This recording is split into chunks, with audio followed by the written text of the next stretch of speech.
Hi everyone. Welcome to the JAKA app Basic Operation Training. In this session, we'll guide you through creating a virtual COBIT, setting up basic configurations, and covering essential programming steps for all JAKA users. We hope that each of you will actively try every command and setting demonstrated here. Remember, you can pause the video to follow each step carefully in the JAKA app. For any documents or software shown in this video, please contact your regional technical support team. If you haven't watched the JAKA introduction training, we recommend going back and reviewing it first. Also, search for JAKA Robotics on YouTube to explore official training videos and categorized playlists. Watching those videos before and after this session can provide a deeper understanding of real-world applications using programming methods. Let's get started.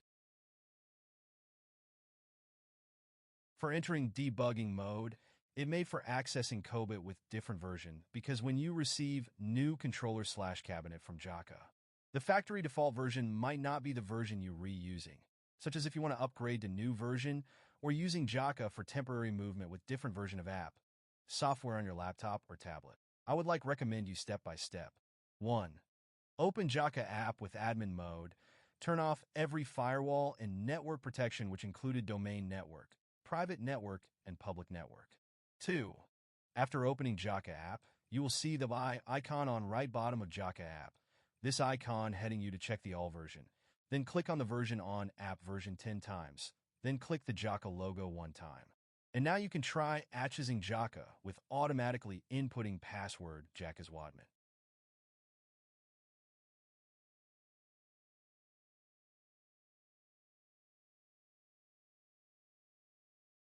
Virtual COBIT making session.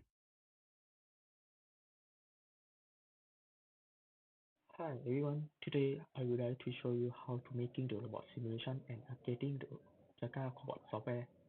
So the first one, I want you to know that basically I will provide the part or the software, every software in Google Drive. So the first one you need to download is a virtual box on here, and then the JAKA Sims OVA file and JAKA robot chains. For this one, I will go to the part. On here, after you install this program, and then you see this one. After you open it, you will see this one, the Oracle VM VirtualBox Manager. And from here, then when you want to use it,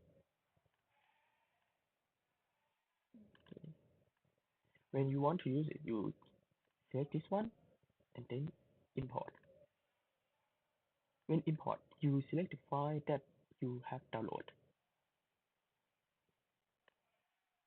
This OVA file. Then we go to the one.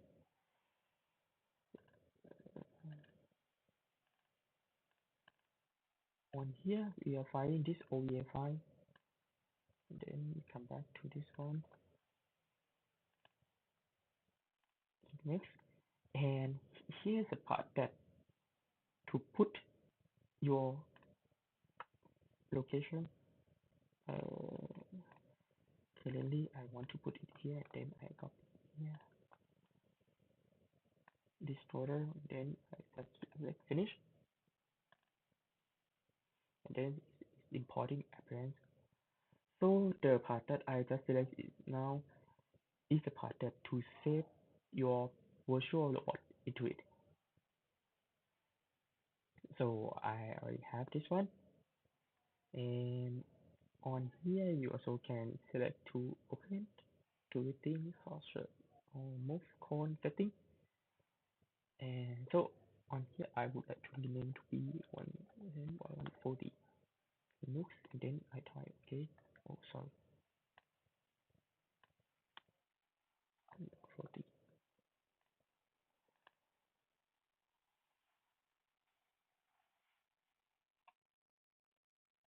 I'm waiting until the IP address has come.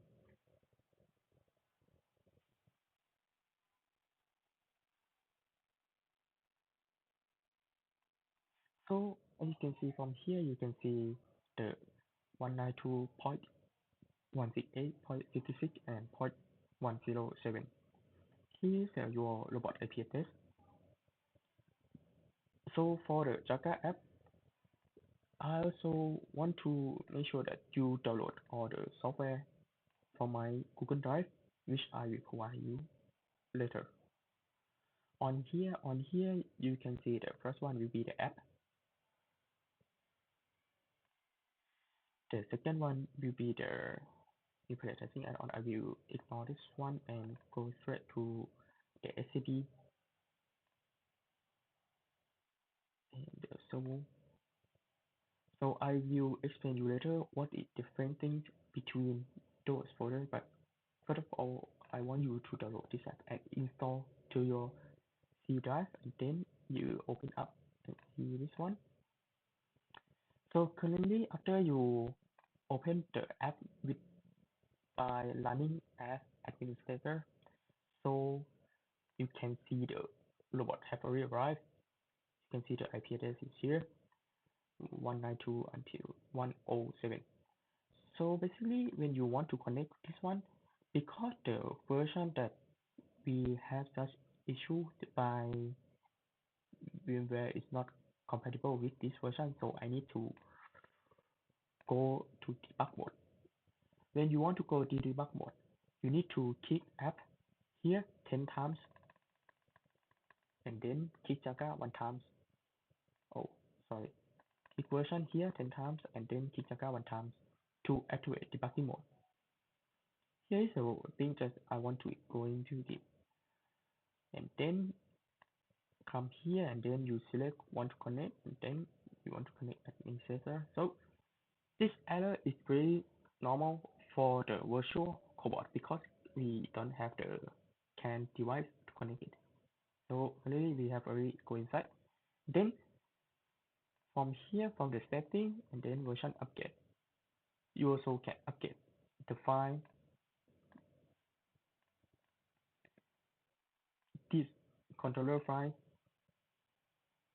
for the virtual machine. But before you updating, I want you to make sure that you come to here first, the icon, the information about. So on here you can see your current app version, servo, SCB, and controller version. From here you will not see servo and SCB version because we are using the virtual robot. But let's say you are using the real robot, you will see the SCB version. And if you power on here, click power on here, and you power on it, you will see the server version here. But because currently we are using the virtual machine, so it will not showing out.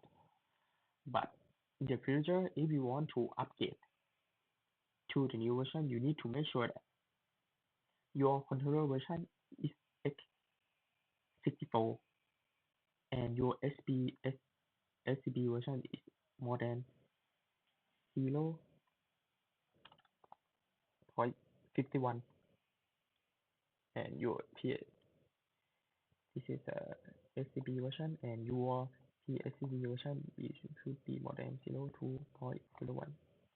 So here is the minimum required for updating version. So I will go next.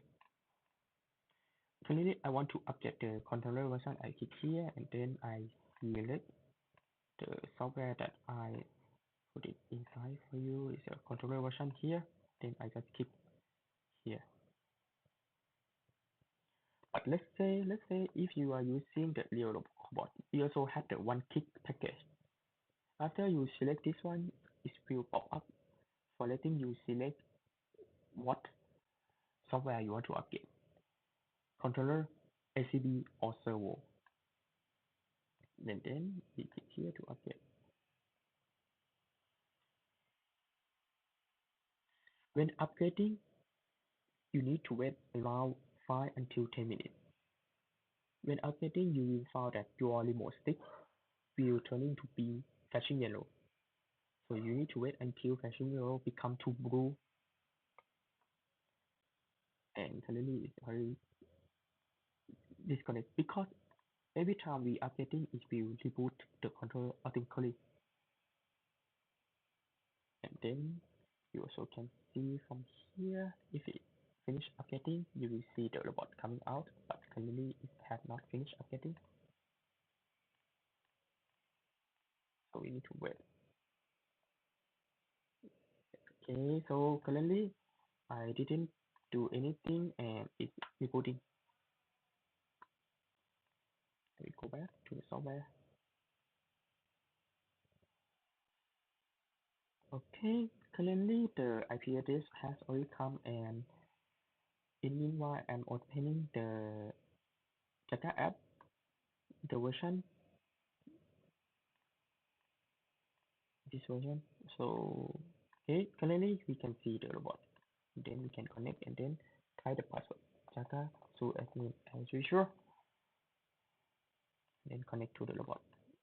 This error is normal, and currently you can go on and enable the robot. Okay, the question is, if you want to change the robot to be 23, 25, 27, or 218, how we can do it? So we can come here, uh, robot change. On this software, you can select every model that JAKA provides.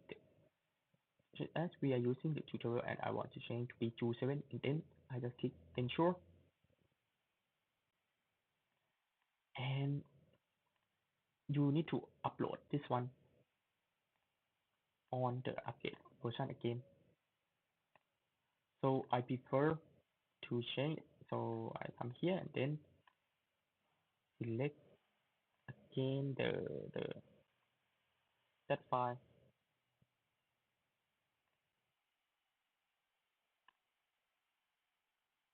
Okay, this one here is fine. Then I select here and then updating it. And you also need to wait again until it's rebooting. Okay, this is normal. Okay, then we go out. Sometimes if you are facing the error that you cannot click inside, same as this one, you cannot do anything, you need to use your task manager to close the program and open it again. Okay, let's close this one. JAKA app operation. This session is basic knowledge of using JAKA app which every users of JAKA need to know before using JAKA or manual the Cobit. This training is must for someone that need to operate and program JAKA Cobit. If you have any questions in this training, please record and ask back to the regional technical support. Hi, good day to everyone. Today I would like to teach you how to use JAKA app software. But before we going to this lesson, so I recommend you to go back to see how we're gonna make the virtual machine or the virtual robot by using the Oracle VM's VirtualBox. After you know how to do it, and then you know that you can connect inside by the apps. So from here, anyone may have question how we can do this app. So in each country have different uh, supporter, so you can ask to your supporter in your regions. For such as for myself, have the Google Drive that I can let my customer download it directly. So before we starting, so I need to explain you about our official software user manual. So every time you provide training to our end user customer, so I believe that you have already did this one already. So the beginning will be about the instruction of this manual, but I will go to the only the thing that's important. So from here for the first started, it will recommend you what is the lowest minimum requirement for the device that can using JAKA app. So if any customer asks you which device can use with it, so you just capture this page and then send to your customer. Okay, we go next. Here is a method how to install the JAKA app. When you installing the JAKA app, the when you installing the JAKA app, as you can see from here, I have many version of the JAKA apps that I install. What I did, I just install it separately folder and then rename before I installing the new one. So for JAKA version, there are plenty that we release. So when you using the JAKA app, right, you can see that when you want to connect the cobot, after you connecting by Wi-Fi or LAN cable, you will see the controller version up on here, and then you need to know that which version you need to use for asset inside. Okay, so for the first step, I will explain you how to use this app. The first thing, I will connect them inside, but before we doing anything, I will teach you again how to go inside the debugging mode. For going inside the debugging mode, you need to click version 10 times, then click here 10 times only, 1 2, and the app you ask you about how to activate debugging mode. Why I need to activate the debugging mode? Because I don't want to type the password again and again, which actually we can type it. So after you access inside, right, you can hit on help. On help will tell you about each button that you can select and what is that one. For example, the first one will be switch real robot simulation. If you're using the real robot, right, you can switch to the simulation one to check the sequence of the signal I/O that you did inside the program before you moving the actual robot. This one to power down the controller cabinet.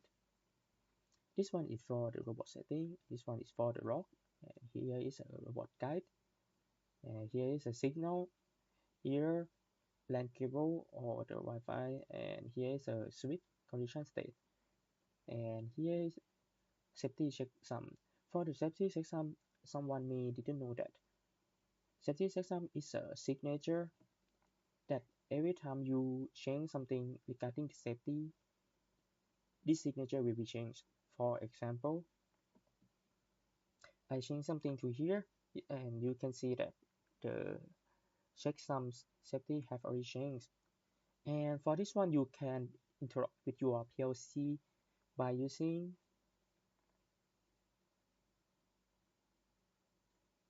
Modbus, Profinet, or Ethernet IP.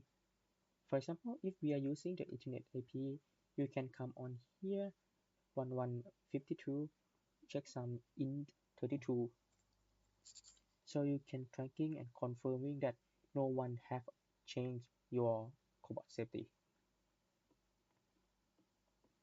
I will go next. For here, here's a power on the robot. So when you powering on the controller and you want to power on the robot, power on the robot is mean supplying the voltage to the robot. So when I click on here and when wait until it's finished, and then you will see the light on here, right indicator, and then you can select enable and then enable it. After you enable it, you will see the green color on your actual robot and inside the app. So for this one, you will know you can move the cobot. So you can move it. For example, I want to move J1, J2, something right here. Okay, I will go next.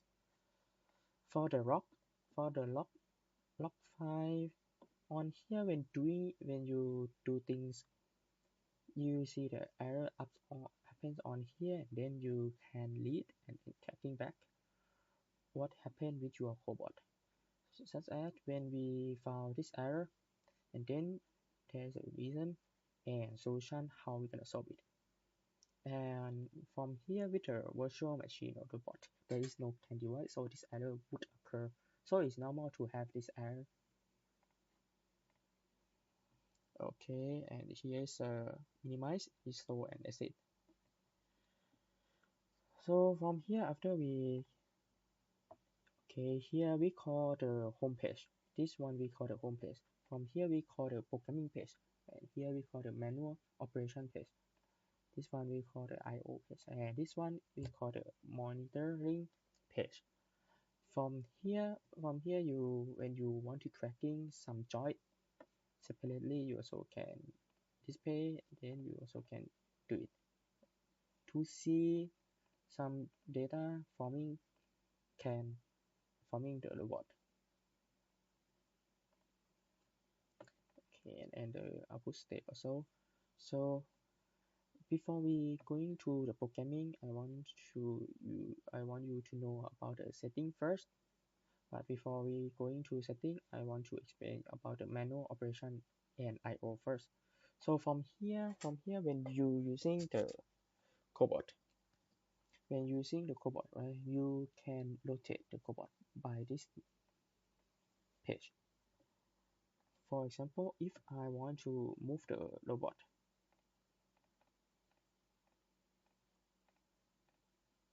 I also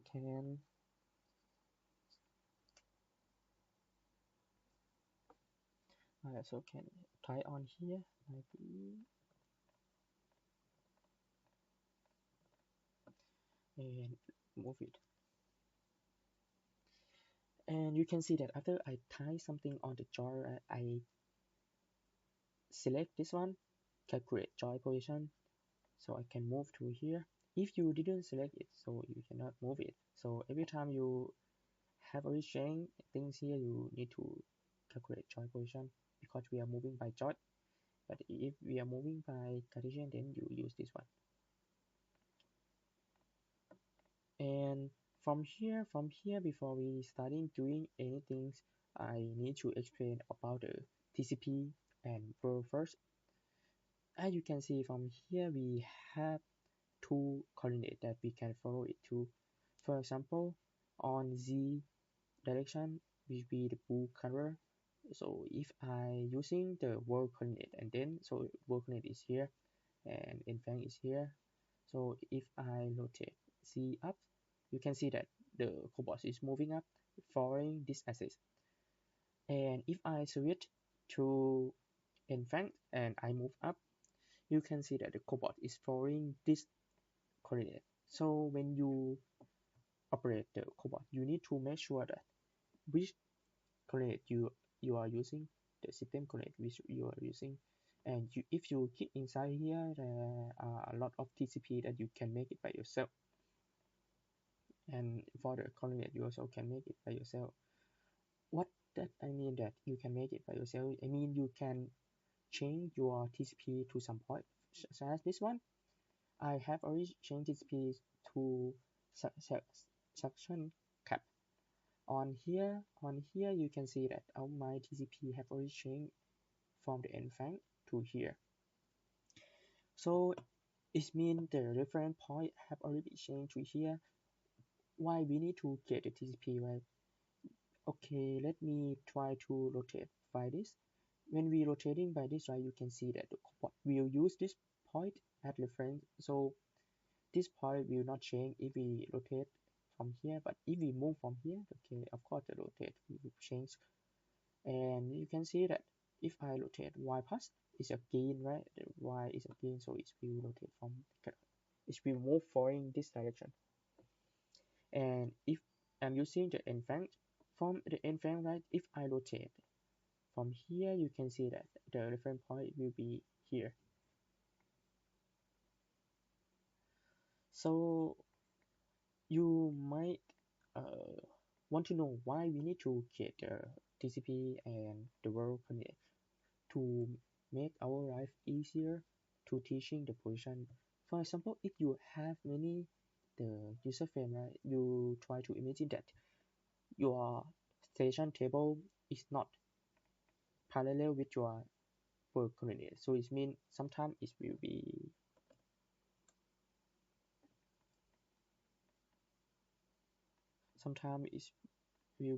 like this, and your cobot is around here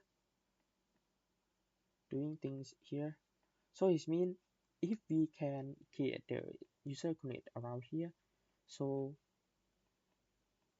we can use this coordinate to move the cobot following this workstation. So it means if we teaching the position, every position on the table around 20 points, and then we rotate it. When we rotate it, for example, if the new one become like this instead, so it means here you come back here.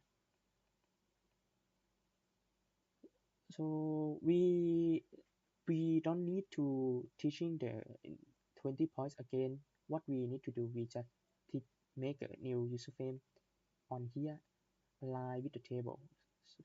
So it's very convenient when you doing things and then you want to change the table station or you move the code to other place.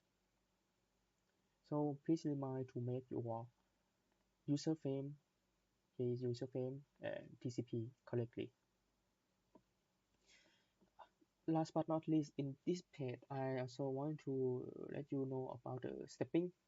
So every time you teaching the cobot, we can free drive the cobot to nearby the position that we want, and then we can use the stepping.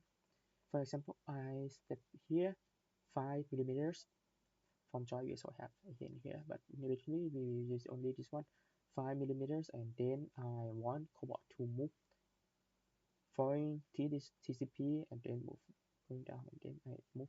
As you can see, even I still hold this one, but it will move only 5 millimeters with this speed. So when you moving, you need to check the speed. Also very important to check the moving speed before you rotate the cobot, because even though it's a cobot, right, but let's say it's a quite big and like 220, and then its payload is very high, so it means when you moving so fast it can be damage to people. So for the manual operation, I think we quite clear. We go next to IO. For the IO, when you want to use controller cabinet, what is a controller cabinet? I believe that you all know. I will open this one so we can understand it together. Here is a usually hardware user manual. When you before you using the our cobot, please read through this usually hardware manual and app software manual before you using it.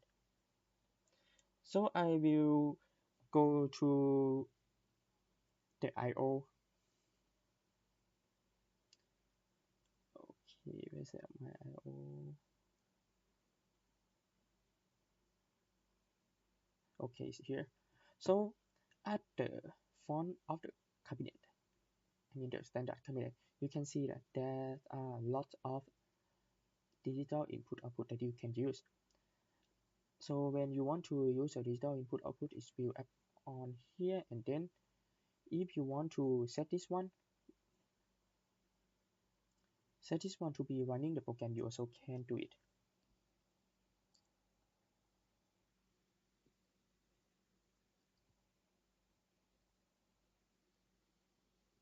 You also can do it here. So it means you can assign every IO you want to be the ticker. For example, if I want to assign some IO to be running program, so it means I don't need to have the tablet or any screens to running the program. I just ticker the IO, and then the cobot will running the program following this program, default program. So it means every time you want to use that running the program, so it means please come here and then select some program at the main program, so it will ticker and running this program. If the IO that on from here you also need to concern about the ticker method, because some IO that you assign on here sometimes it will be low signal. What is the low signal? Low signal is normally cause sequence. Normally cause sequence is a safety signal. So every time, suppose when we using the emergency stop, when you deploying the cobot, every time you need to concern about our emergency stop, which you need to connecting on here. Number one, 12, number two, 11. So you can come on here and lead it by yourself before you deploy the cobot. Emergency stop switch need to assign on your system immer. So every time you want to deploy the cobot, please ensure that customer, your end user customer have already assigned or already connect this emergency. So when you're using the emergency, it means you need to provide the current all the time. Otherwise, the emergency stop switch error will pop up. Okay, and same as the level 1 decelerated mode. This one is for reduced speed of the cobot. So it means if I running the cobot 100% and I want to reduce the cobot to be 80% or even 0%, it means the cobot is stopped. So actually the cobot is stopped, we can use the protective stop. So for the protective stop is this one.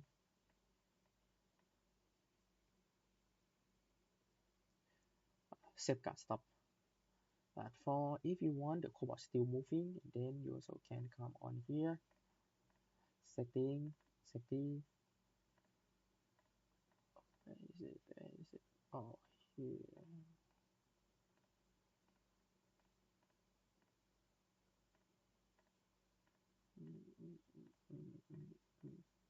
Oh, here is the remote for setting. Oh, here. So for the level 1 and level 2, you can assign from here. So you can see that if I didn't provide any signal or if I didn't supply any voltage or current to the I/O that I set as reduce mode level 1, so it means the code will reduce speed to 50%, 57%. And if the level 2 of the cobot didn't assign, so it will decrease until 20%. I think for this one there are a lot of this function that you can be used, and so it means you need to learn how to use it by yourself separately. I mean by yourself. So I will go next from here, and you can see that we have the tools when you want to using tool, because tools on here is mean the tools are on the robot body, so it means you need to power on before you doing anything on here, otherwise you will not see the tools come out. And the next one will be the Modbus. The Modbus, when you want to use it, you need to make sure that which protocol you are using, Modbus TCP or Modbus RTU, you need to select only one method. So it means if I want to use the Modbus RTU, make the cobot JAKA being the Modbus RTU slave, so I can select this one, but I will cannot use the Modbus TCP/IP. So it means if I want to use the Modbus TCP/IP, I need to assign the port from here and then use the PLC to connect and being the master of this cobot. And in sensor, this one basically you will not need to use it. This one is for US series, the US series that have the sensor. This one when you want to use the Profinet or Ethernet IP, when using, please make sure that you have already enabled it. And after you enable, please reboot your controller. Okay. So, but when you are using the virtual robot, please don't enable it. Otherwise, you will cannot connect with the virtual machine again. Okay, I think for the manual I/O and monitoring is quite clear. I will go to the setting. For the first one, the first tab, okay, it will be the system setting. System setting, there are a lot function feature inside here. The first one will be the initial setting. On here, you can assign the robot name. So every time when you connecting the robot, right, you can see the robot name up on here. So you also can change the robot name.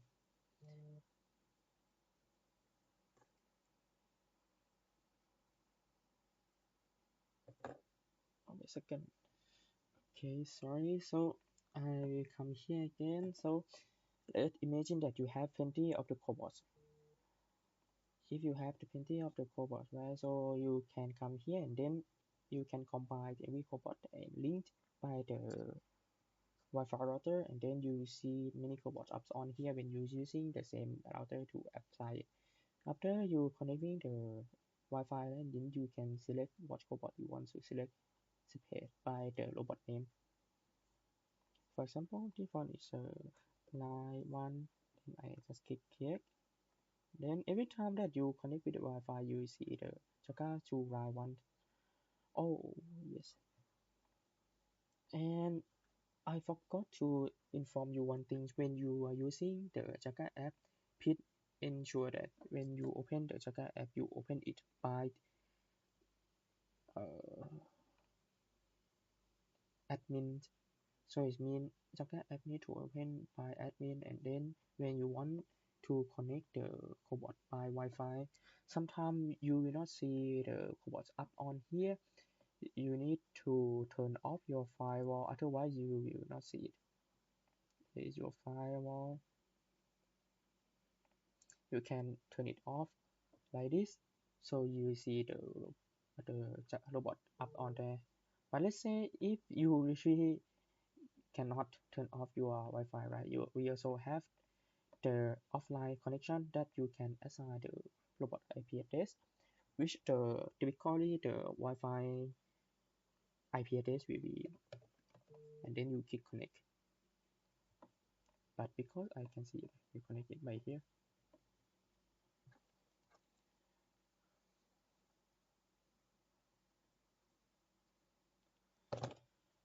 Okay, I will go next. The second page will be the network setting for this one, right? Basically, after you purchase new cobot, this one will tick on here, and what the first thing you need to do, you need to tick on here and then assign your cobot IP address around here. So why we need to do that? Because currently we have two type of controller. The first one is a standard cabinet. The second one is the minicab. The first one is standard cabinet. There are two LAN ports that you can use. The first one is at the front of the controller. At the front of the controller is basically that we will not use it because it prepared for maintenance like us. So every time you want to let customer using the LAN cable, so we always inform customer to use the bottom LAN port. For the bottom LAN port, right? So it means you need to set up from here first, otherwise you will not see the cobot. After you set up the bottom LAN port, you will see the cobot up on here by connecting with the LAN cable 192.168.62 something. But when you connecting with this one, when with connecting with LAN cable, please make sure that, okay, a second, when you are connecting with LAN cable, please make sure that you have already changed your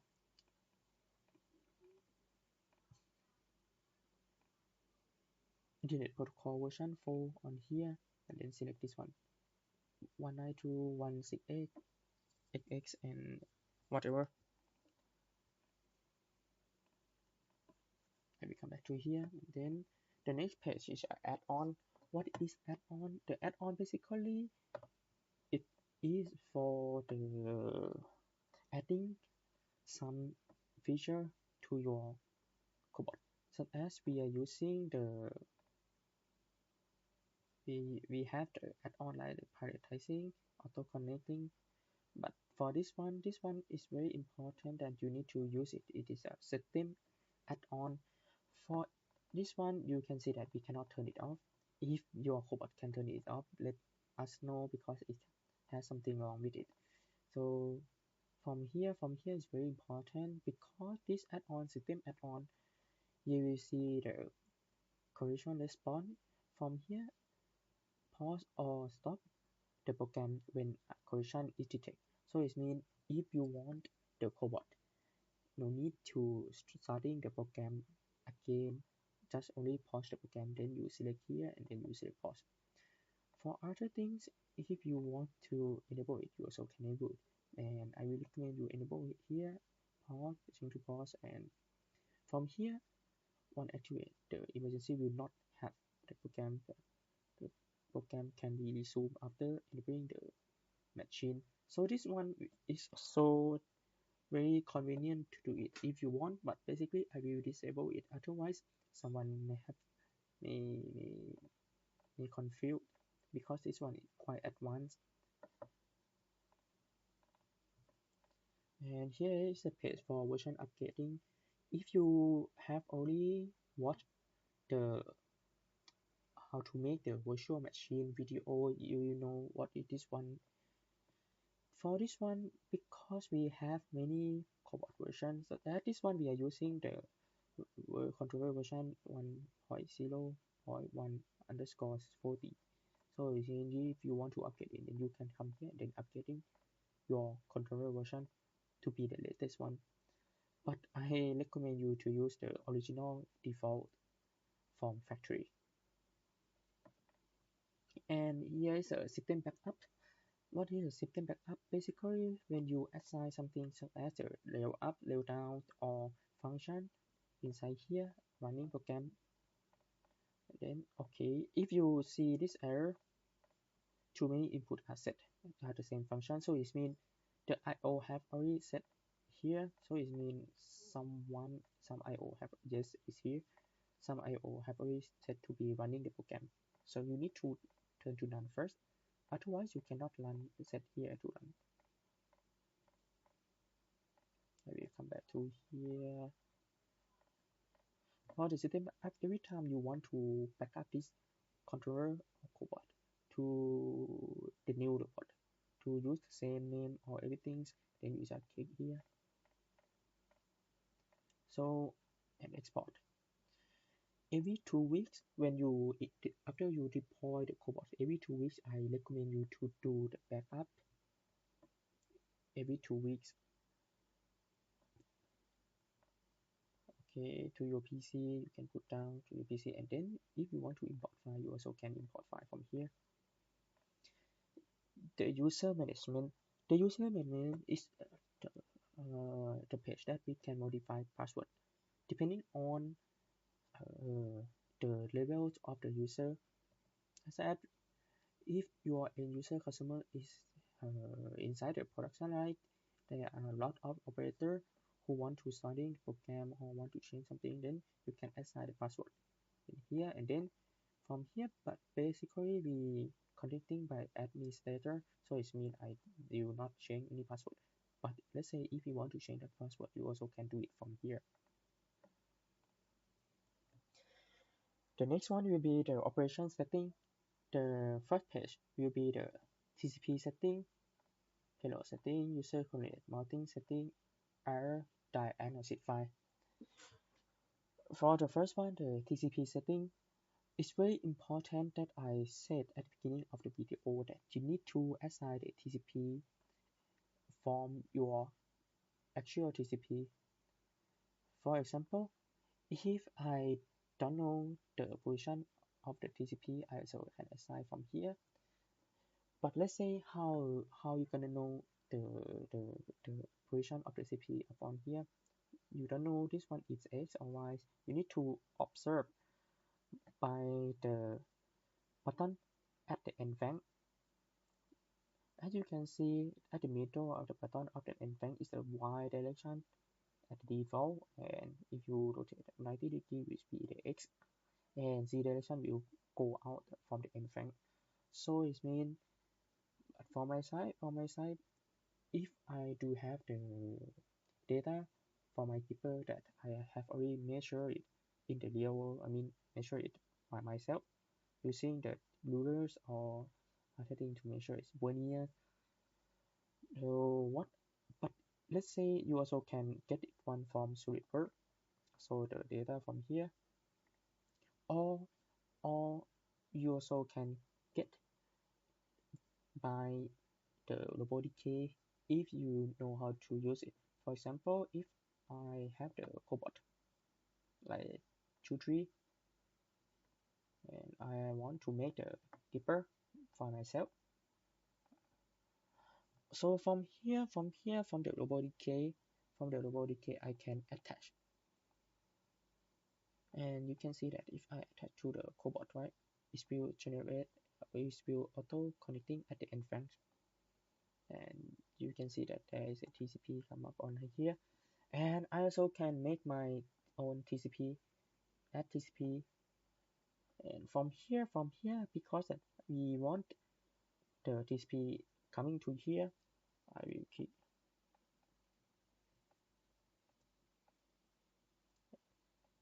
alternate chip.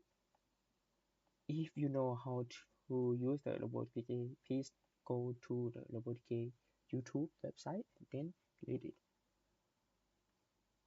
And on here you can, if you double click on this one, you will see that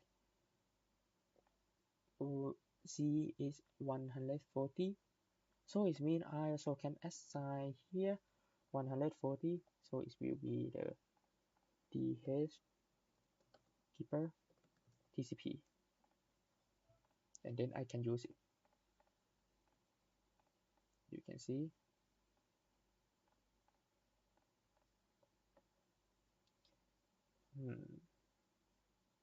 And but let's say if you don't have the TCP, the TD file or drawing, you also can make it by yourself. By the first one is input setting, like what I did, and second one is a teaching for position. Teaching position, you need to teaching 4 point. You need to find the tools that very sharp to align, to let the cobot come to this point and teaching point by point. Then, for example, you move to cobot, and before you clicking say please enable it first, so you can move the cobot. On here 4 point, set number 1, set number 2, then you rotate. You rotate to the point for this one, and set to the point here. For example, I set it around here, so I click calibrate. Oh, shit.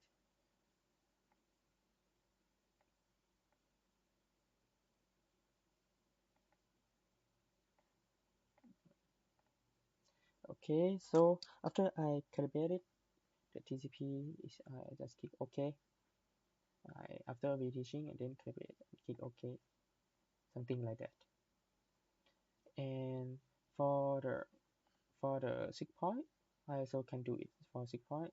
What is the difference between 4 point and 6 point? For 6 point, your TCP will get H, RY, and RZ also. But for the 4 point, you will get only H, Y, Z. Okay. For the payload setting, basically we have the manual input that typically we will use this one. For this one, for the payload setting, right, so as you have the keeper, the electrical keeper, so the payload would be, you need to measure it first before you put it down. For example, it's 1.2 kg. And what is the center of the mass? Center of the mass is the centroid point. What is the centroid point? Yeah, let me open the file for you. Basically, when you provide the training to end user customer, please use this one. Use this material that we share inside our Google Drive. Then on here you'll be preparing before activating the robot. So from here, before we on here set up the payload. For set up the payload, right, as you can see from here, here is a keeper that didn't have any point going to X or Y direction, so it means the payload should be around here in Z direction, and this imagine that payload around 80 millimeters, so it means the centroid will be here, and payload is 0.8. And let's say if you have the quite very hard to define it, so it means you need to use the SolidWorks or other programming to get your payload. Otherwise, when you free drive, it will not smooth at all. And here's some example of the formula to get the payload, get the centroid point or the center of mass. Okay. I will come back to here. So the next one will be the user coordinate. The user coordinate I have already explained you at the beginning of the video that we need to make it align with the cobot station working area. For this one, we can input the cobot. Suppose I want to test. We align 200, 400, and 380. Okay, then I come back here.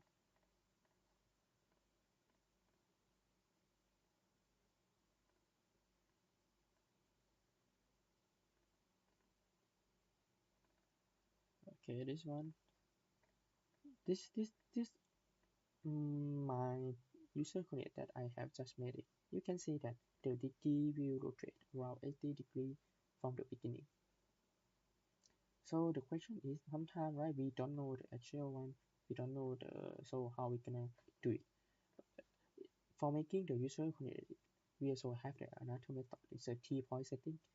T-point setting very important to make it. The first point will be the original point. The origin point will need to set our at origin point. The second point will be the x direction point. So it means if you want to assign some point around here, you also can assign from here or from here. The third point is any point on the plane. For the third point, when you're using it, you need to ensure that your rotation Rx, Ry, Rc is correct. After you set, and then you calibrate and OK. For the mounting setting, is a method that you need to set it first before you enabling the cobot. For example, here if we want to, you can see that if we install the cobot overhead mount or side mount as this, then we also can select the rotation, something like this, and then after you click OK, and then so it means you can enable it.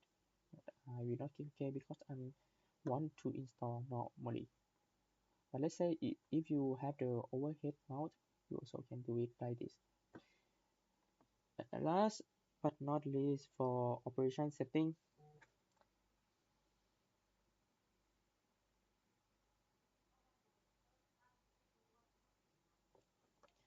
last but not least, error diagnostic file.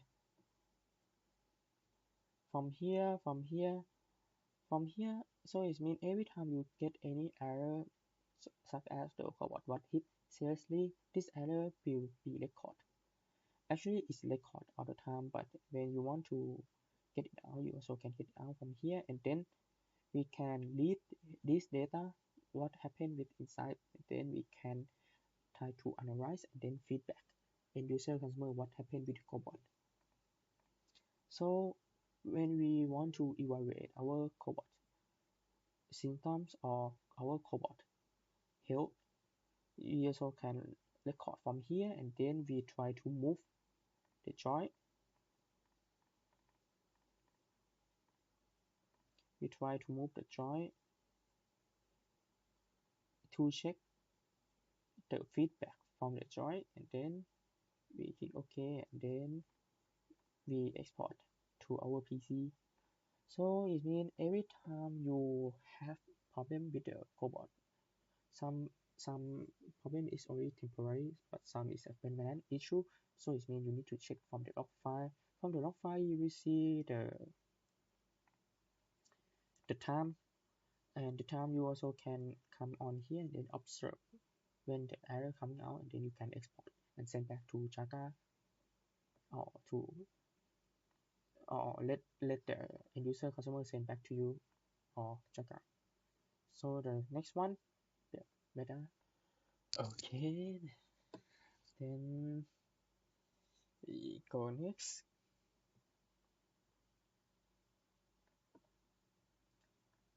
We go next to here.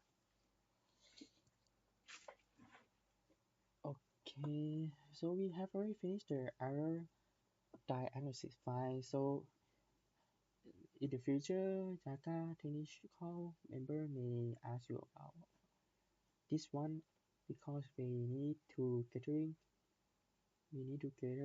much information that we can when we want to support customer. So I will go next to here, safety setting. This page will inform you what is the joy speed limit or the error threshold when get the collision, something like that. If you set this one quite low, 40 percentage, so it means only few touch of your hand will make the cobot stop. It will alarm will come out.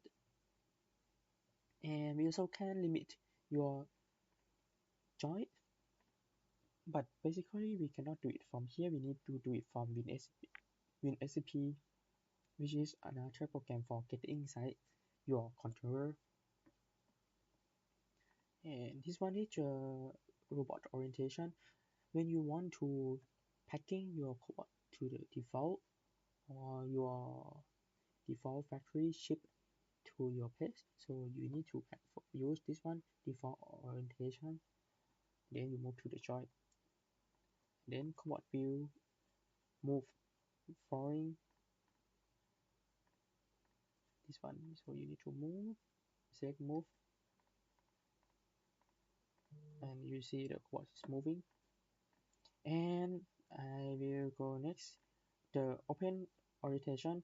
Open orientation is a cobot posture for maintenance. So let's say if we want to replace the joist when something happened with the joint and it's broken, so we need to move the cobot to open orientation and then remove by this way. For example, if we want to repair the joint 90, joint 2, so we need to move the cobot joint 2 to 90 degree first, and then we disassemble, and then we assemble back.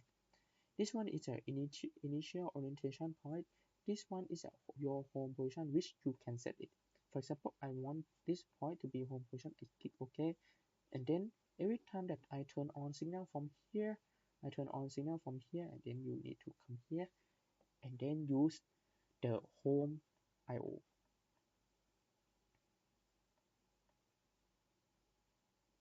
Where is this?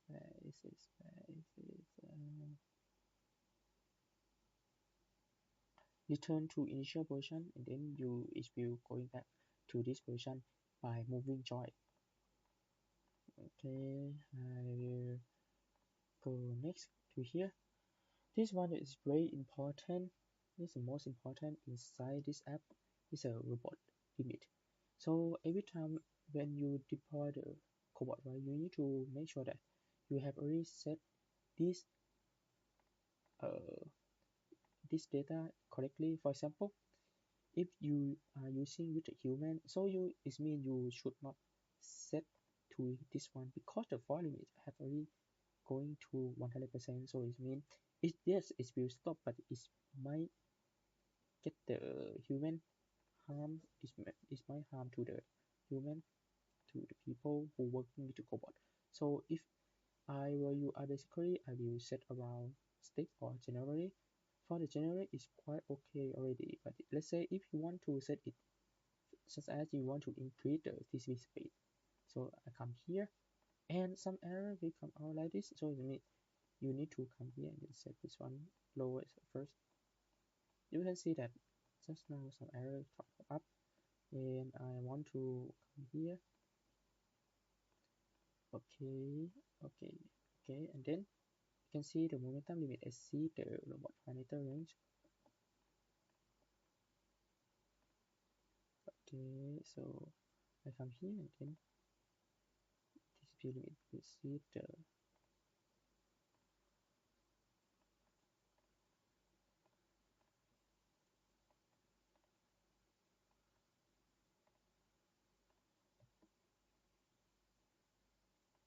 because on here you need to set the TCP speed more than that. Okay, and then you select here and then you click OK for the beginner, and then you just select this one, quick setup. You can see that the safety check num had changed all the times after you change the safety setting. This one is for the safety zone. For the safety zone, from here you also can make your own safety zone. What is your own safety zone? Okay, coming to here. Actually, if you have any doubt with the information that I'm saying, you can come to this manual and read it one by one. It's quite deep in detail how you're gonna make things very fun. Okay, here is your safety pane. As you can see that we can make the safety pane. This is a virtual safety pane, so it means you don't need to have the light curtain, don't need to have the defense, but your cobot will not go out from this pane, so you can make it by teaching the position. Teaching position 4 point. The first one is actually it teaching same as the user frame. First one is original point, but actually you can teach from any point, and second one, third one, and then finally safety pane point. For this feature, I recommend you to try it by yourself. Actually, I have the video that I can show you. So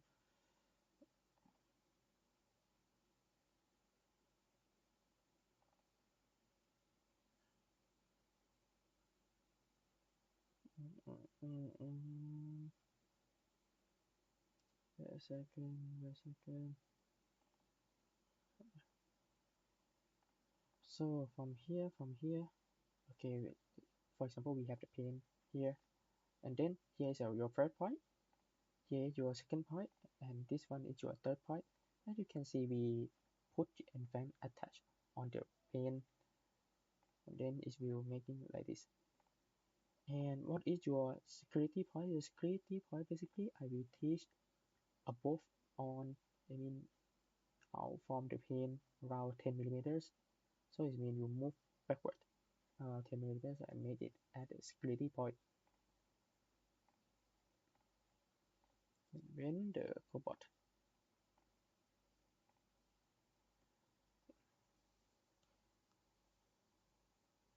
so we're teaching, and then you can see that the cobot cannot move forward to here, and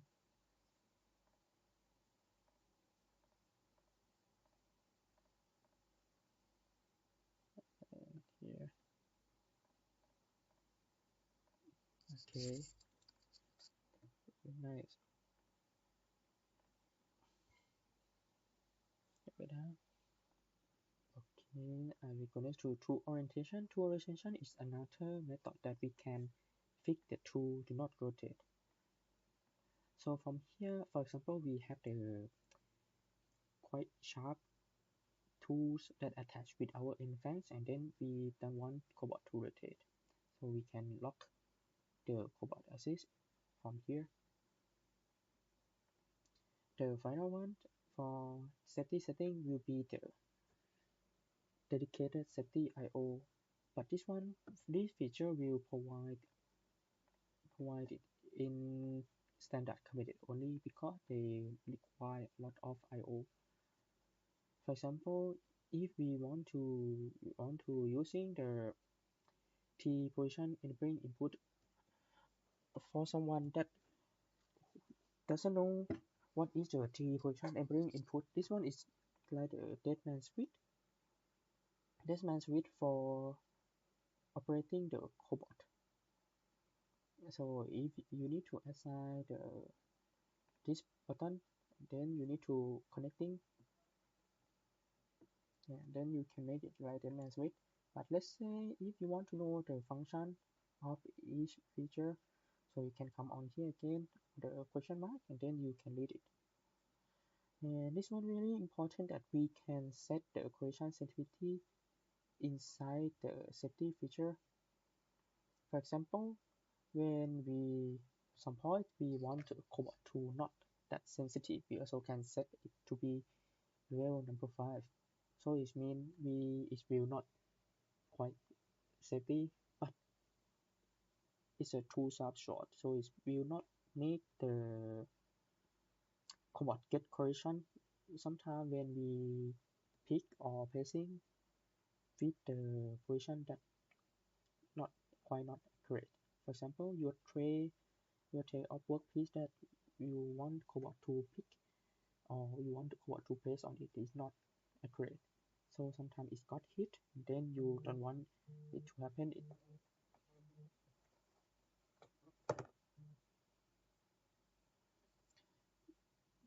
You use this one, or you use this one to set correction sensitivity to minimum. This one will also make the cobot to be the minimum. After you trigger this one, the safety signature will change and this one will change also. So if you can try to do it by yourself. And from here, the programming setting, the first one will be the testing, not the testing, the default program. You can assign any program and put inside on here to be your main program when the IO trigger is be running your program. And you need to tick it for the ones also this automatically load the default program. Tertiary record. What is a tertiary record? Tertiary record is a recording every movement of the cobot. When, for example, it basically we will use it for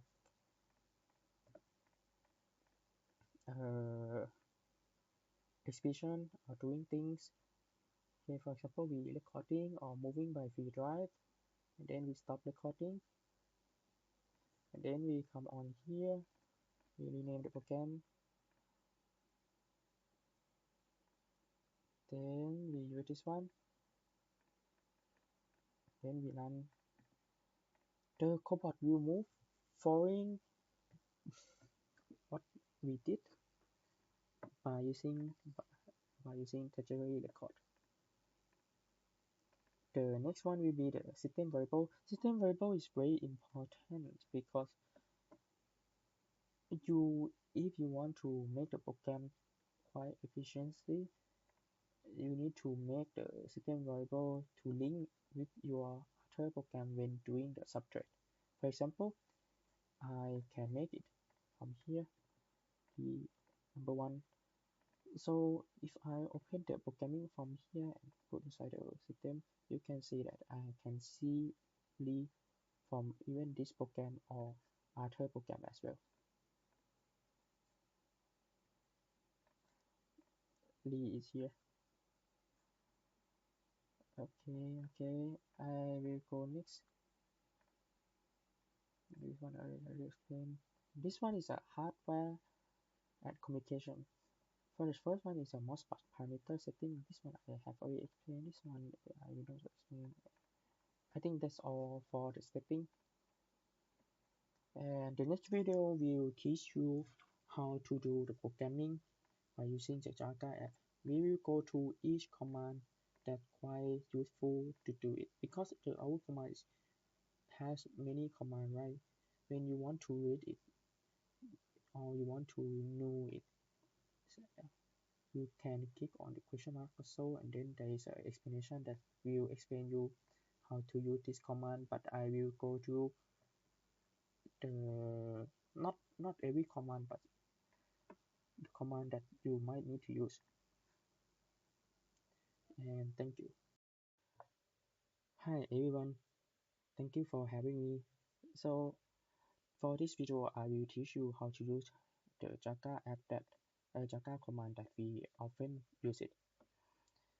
When we for the starting, so after you connect with the cobot, and for someone who have not seen my video before, I will recommend to go back and see the introduction of the JAKA app usage method video before you coming to this video.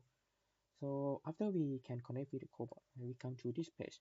The first thing that I always recommend our customer to do is rename. The first thing is we will rename, so I will rename it to something like this. And before we starting, I would recommend you to click on help and then go to each button together. The first one will be the create program file, second one will be save the program file, and this one will be save as, and here is a open the program file folder, add one program operation, program debugging mode, program log, and variable or observation. And on here we click to rename, and this tab it will be the robot programming commands. So from here I click on here. Here's how we create the new program. After we install the program on the stand, then we want to make some program. Then first thing we need to rename 10.6.5. On here we click save program to click save, and it will go inside in here. So when we want to save as, we also can save and rename it.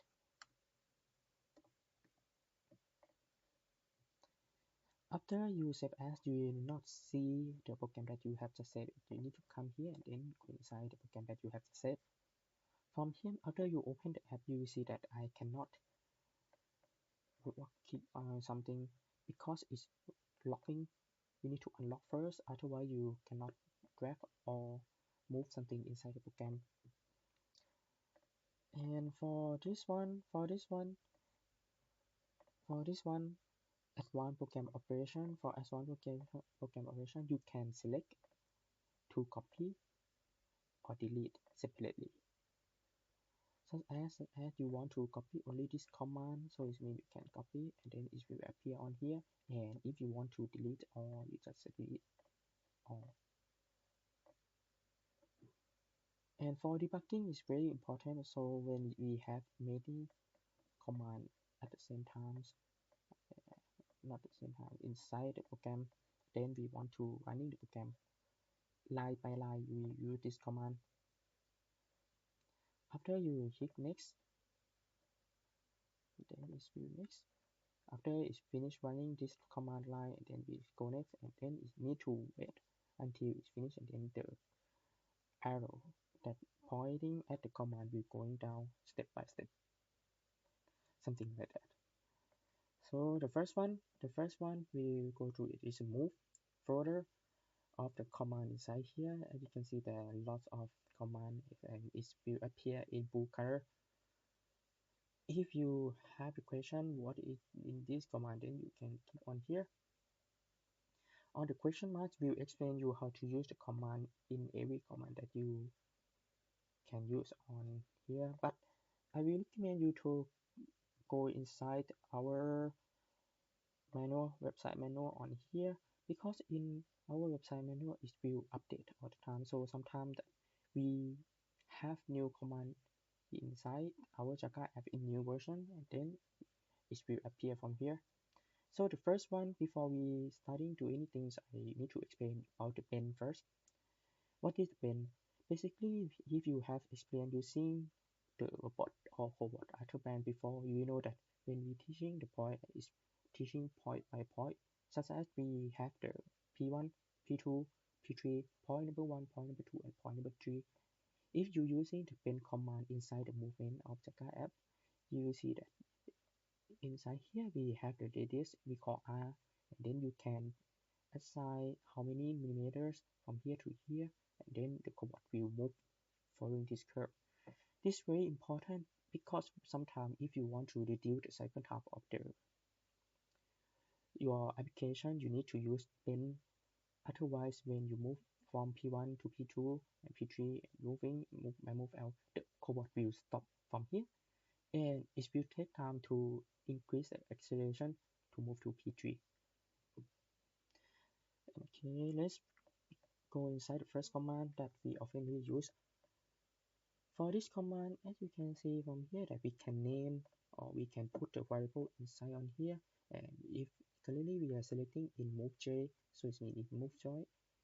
For move joy, you need to remind yourself all the time that it will using joy data. From here, if you go inside the manual operation page, you will see that there are 12 data that you need to use. So the first array will be condition, the second array will be joy data.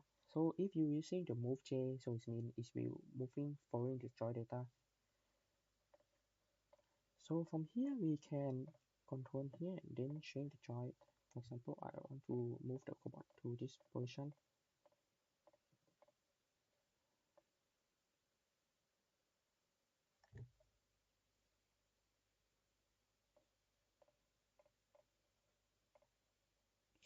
And when you see that just now there is a blue color of the cobot that light on the ground, that's one this is O position. After I click OK and OK, so it means it have this point have already record inside this command. This is the very easy method thing to do it, and if you click inside this command you will see the stop and bend. So just now I have already explained you what is the bend and stop. So I will recommend you to use bend if the position that you move to is not, it doesn't need so much accurate. So inside each command you also can assign the joy speed from here and acceleration also from here. And the most important thing inside JAKA that's very cool is a skip command condition. Every movement inside the JAKA app, right, we have this one to skip the command. What is the skip command condition? Right? I will explain you like this. A, B, C.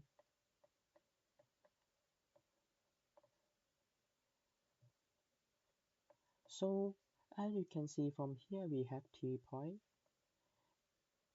Let's imagine that we have 3 points. Top one is B here, A, B, and C. So every time if we are move out, it will go straight to here.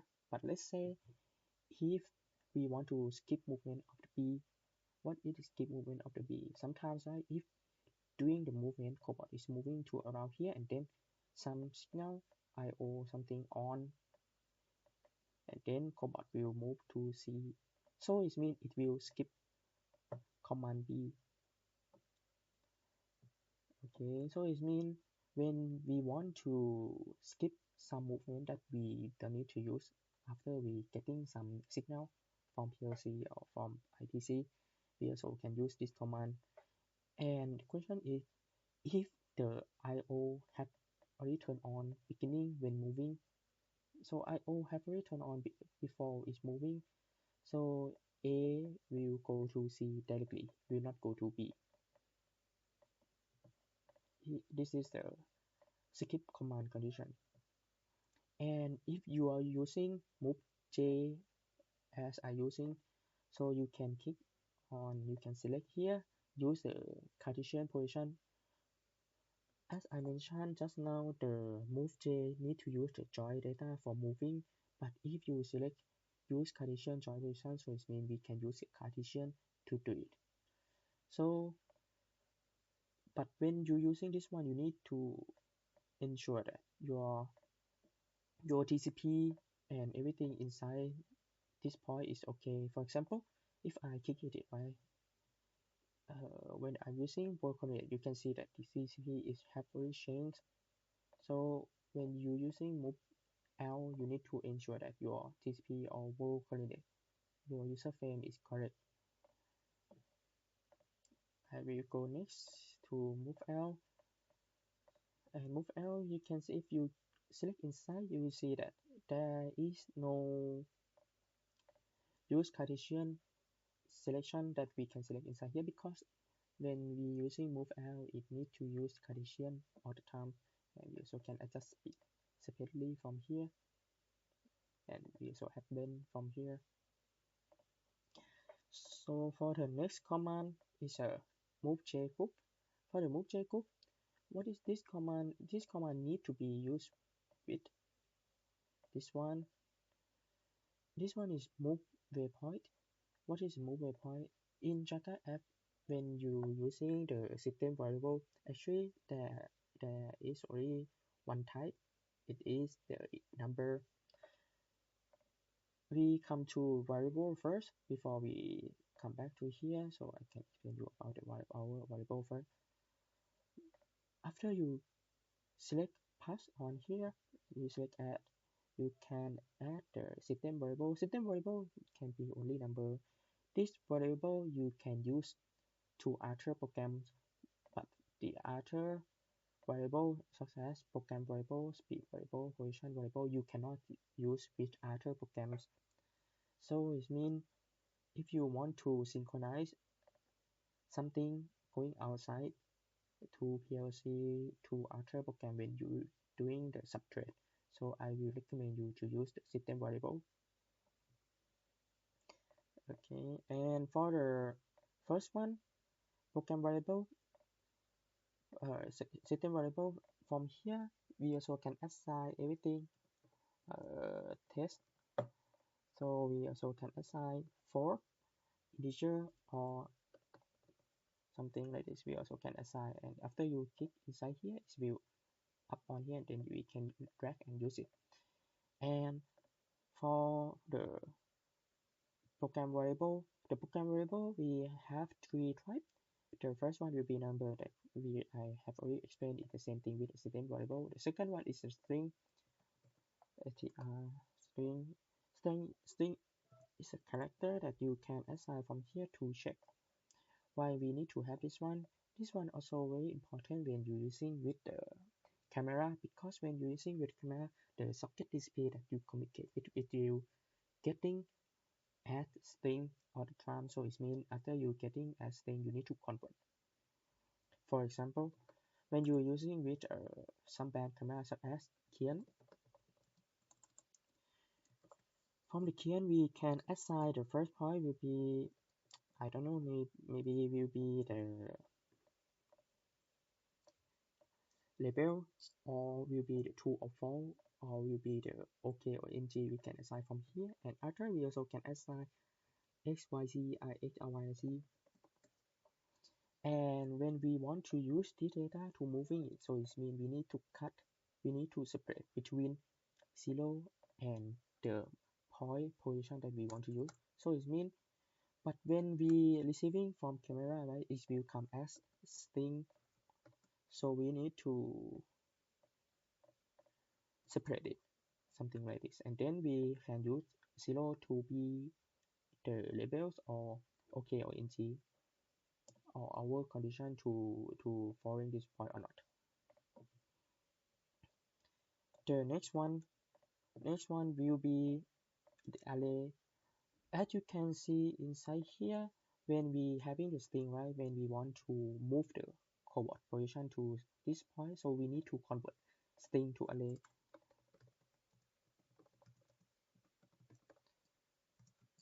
And let's imagine that I have already separated, and then I get this one to be the new string, new str, maybe I post str for this one.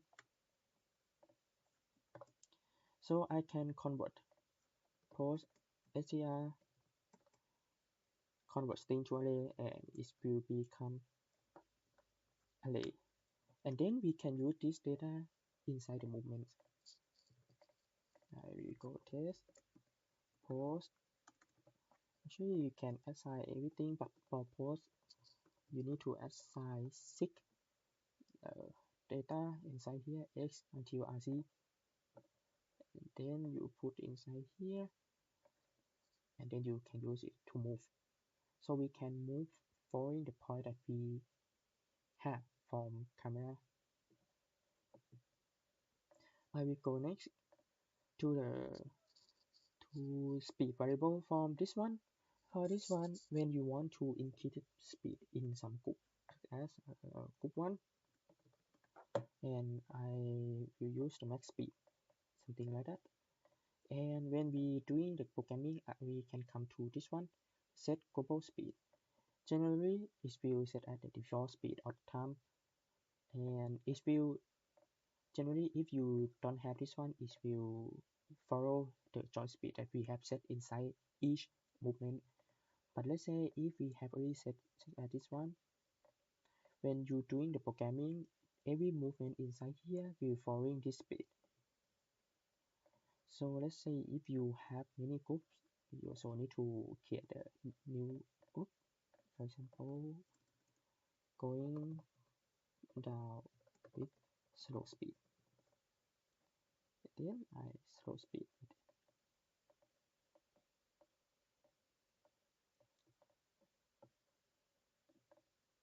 What I need to do, I just move to going down with slow speed, and movement after here we will going down with a slow speed. Here's speed variables. The next will be the position variable. Position variable, as you can see, is will record both Cartesian position data and joy Cartesian position. So from here I can be the first one. Then I did save. So from here, if we want to save as to make a new variable, I also can do it like this, and save as will pop up from here, and then we can come and reteaching again. Okay, so I will come back to this one, the second command that I have not explained you. This one is a group of the movement. The group of the movement, you can see that we can select the waypoint. Waypoint, what is the waypoint? Right? Waypoint is our global variable position. So it means if you have the very important position like home or position that you need to save it all the time, and it will not lose when we going out the program, but it also can use with other program. So let's say we creating new one. Okay, then I click OK inside here, and then you can see that I have already record all 12 data, both Cartesian and joy data inside here. And if I go to other programs, as I go back to here, I also can see it inside here. So the P1 that I have just created, new one. And I also can edit inside the program. So sometimes if I want to edit joy or something, basically I will recommend you to use this variable management to doing the data inside for your workplace, such as we have the user frame that we need to get the user frame for the working station, and then I will recommend you to save inside here. Here we go back. So for this one, we also can make the point to add the move J or the move L at the group of point. Here so can select pen or what. Okay. And this one tutorial record I have already explained you the inside the video I have already recorded. And I will go next to this one, relative move L. This one we also need to know how to use it, so it's very convenient for us to use. When you having the position, let's say you teaching the position A, B, and C, and from B position you want to offset. Moving offset from the current position. You can click inside here, and then you can assign, such as we having the position right now like this, and then if I want to going down, move the infant going down probably around 50 millimeters, I need to assign like this.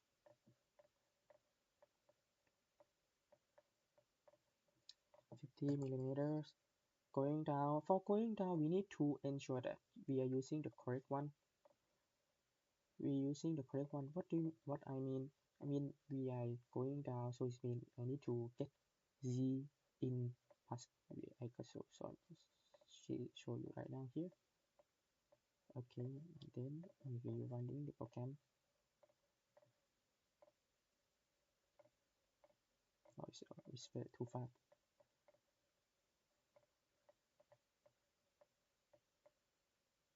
Okay, it will be like this. Maybe I need to add it more.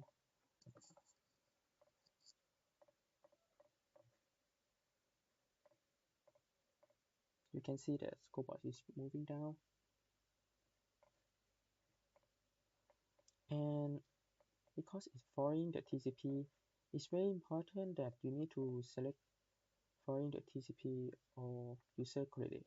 If I select following the user coordinate, you can see it like this. It's be going up following the user coordinate here.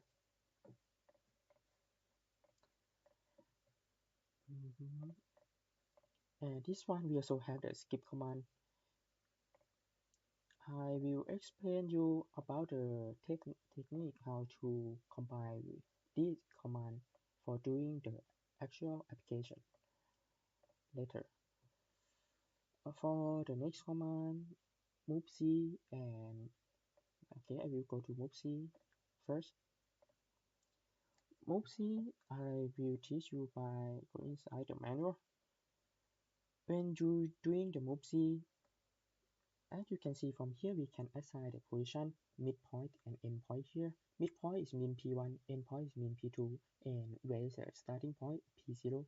The starting point P0 is mean the current position. So it means when you want to doing the circle like this or moving C, you need to have the move P0 here, and then doing move 1 and moving the move 2 by yourself. And you can put your variable or array inside here. So as I have P1, I also can put like this, or you can teach inside here also. And there are many methods for moving, which you can come here to see. For this one, you can see that we try to fix the orientation. This one we try to rush orientation change or something like this. So you need to come here and then see what you want to use. And we also have the move lab command. If we assign at 1, so it means it will be 1 circle. And for move C and move CS, I will skip it because only some application need to use it.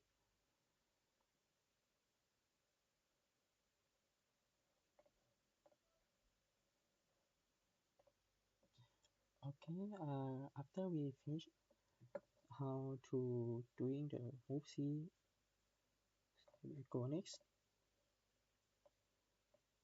Palette waypoint. For this command, we will use with prioritizing that we having inside the control. For the prioritizing that we have inside the control, for JAKA itself, it's very convenient when we want to do the prioritizing, because when you having the prioritizing and then you need to do the palette. As you can see, we can select the dimension. After you drag out, you can select the dimension and then you can make the command stop at the point or bend it. And from P1 until P2, P1 until P2, you can select how many points you want command to stop at it. For example, we have 15 workpiece inside this area, and then what I need to do is just teaching the 4 point at the corner, teaching at the workpiece at the corner, and then we can select OK. And but the different thing between the prioritizing inside JAKA and other robot band is when we want to do the prioritizing, we need to teaching the position above of the workpiece. What does it mean above of the workpiece?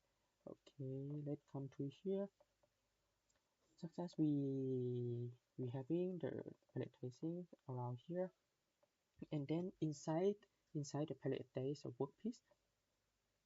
Probably okay, I will explain to you about around 9 workpiece inside here. When we want to teaching the variation, we can come here and oh, this one is number 1, 2, 3, and 4. So it means we need to 1, 2, 3, 4, 4 point. But when we want to teaching, I will recommend you to offset up on here. Why we need to offset up on here? Sometimes when you are prioritizing, user frame is not aligned too much, so it will affect. And okay, after we going up on here, we probably can teaching about this one at the P1 around 400 millimeter or 200 millimeter from actual workpiece. And I also teaching up from here P2, PT, and P4.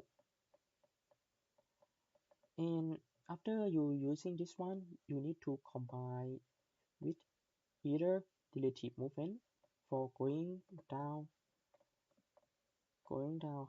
Just now we using 400 millimeters, so I can type down on here to 400 millimeters, and if I want to go up, I just typing on here minus 400 millimeters. So it's very simple. So we can move to the point for 9 point inside this one, and then going up, going down and up. So it will be pick and place inside the prioritizing. But we do have this command also that you can do it by teaching the point, such as we have down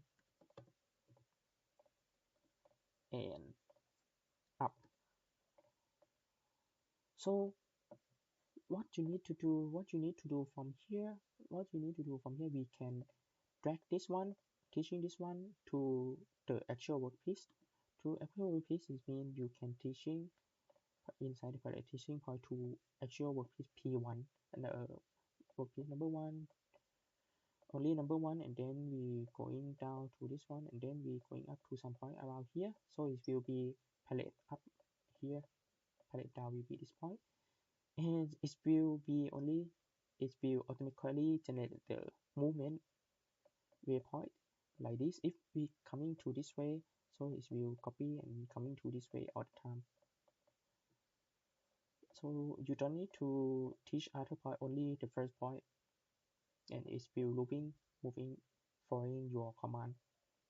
And if you want to do the actual application, you don't forget to use the IO to trigger your keeper to doing things such as I will trigger the vacuum to be on or off depending on your application. So I will go next to here. This command is very important also because just now I have already explained you about the move joint, and inside here there is the selection that we can select to use Cartesian position to activate and using the Cartesian data for moving to it. And let's say if I don't want to select here in each movement, in every movement that I need to do it, I can turn it on like this. So from this command below, it will auto select this one already. So you don't need to come inside and click it. You just turn it on. And if you want to turn it off, then you just code it. Move joint with Cartesian coordinate. And this one is of course global speed. This one we're using with this one set the global speed. So suppose we moving this one and then we want to close it. So it will following the movement speed inside the command.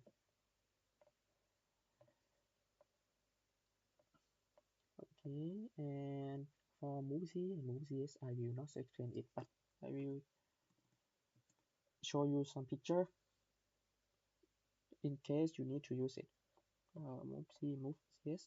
On here, move C and move CS is provided for welding application. When you want to welding things, if you want to welding like a zigzag, something like this, you can assign the move C. But let's say if you want to doing the circle zigzag like this, so you need to use move CS. And you need to assign the data inside here. I will go next to this one, move waypoint. This one will, you can see that it's quite similar to this one, move waypoint and move waypoint. Only different thing is how to use it. So from here we need to use with combining this movement group like this. But for this one we can generate at a point. So generate at a point, what does that mean? So you can put inside here when you want to use it. Okay, next one is a get data, get TCP.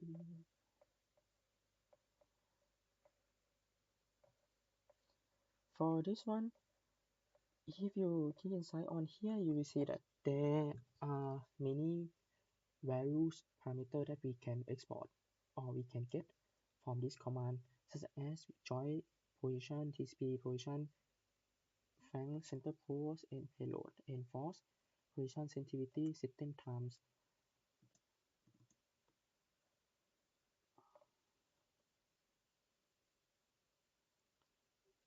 So for the first one, for the joy data, so when we want to export the joy data, send it out to our PLC, or you want to calculate doing things, you need to send it out, then we can use this one also to send it out. For this example, you can see that we sending it out by using socket TCP communication. We open the port and then send it out. And for next command, it actually inside the example there is only one method, but I will use it for the fan center pose or end payload. This one also, when you are using with the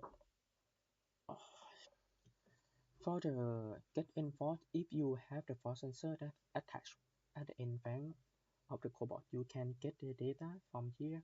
It will get you give you the array.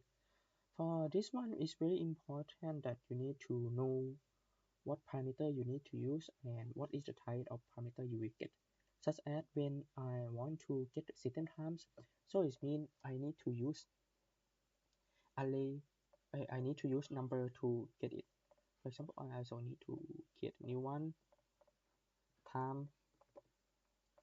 I assign 0 something, and then I click on this one. I use this one and get into the time, get the system time, and then I running from here and wait here.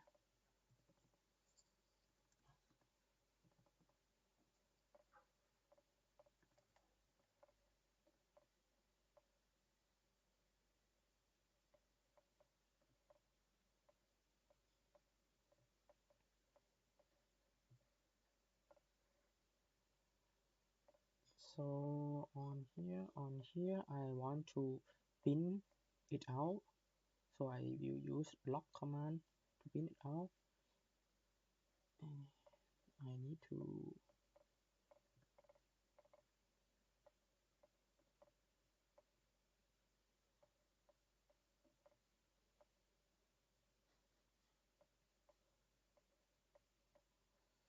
so when we running the program, the first thing so is will get the system time, and then if we pin it out, and then get the system time again and pin it out.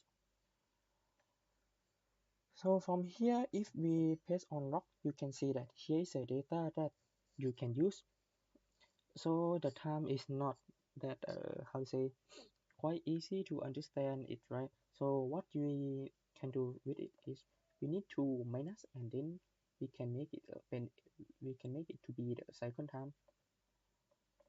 such as I minus on here, I wait here 10 seconds, so around here we want to get the second time again, so I will use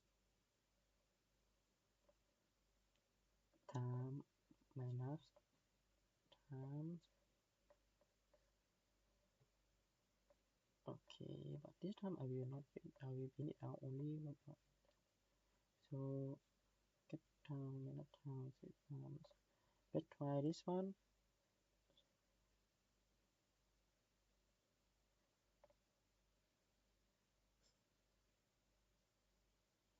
So the program will wait around 10 seconds and then it will going down and print out the time.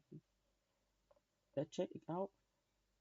As you can see from here, we got around 10,000 something. So it means here is your time in milliseconds.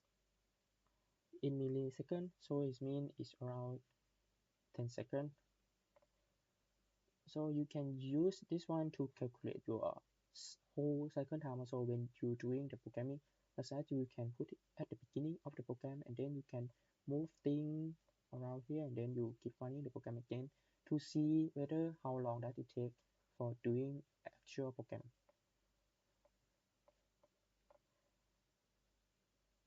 I will go next. And oh, I forgot to say you. When you want to export, here is a number variable, so we can get the system time. Let's see the joy position data. So when we want to getting the joy position data, so it means we need to make the array, and then I will use test port.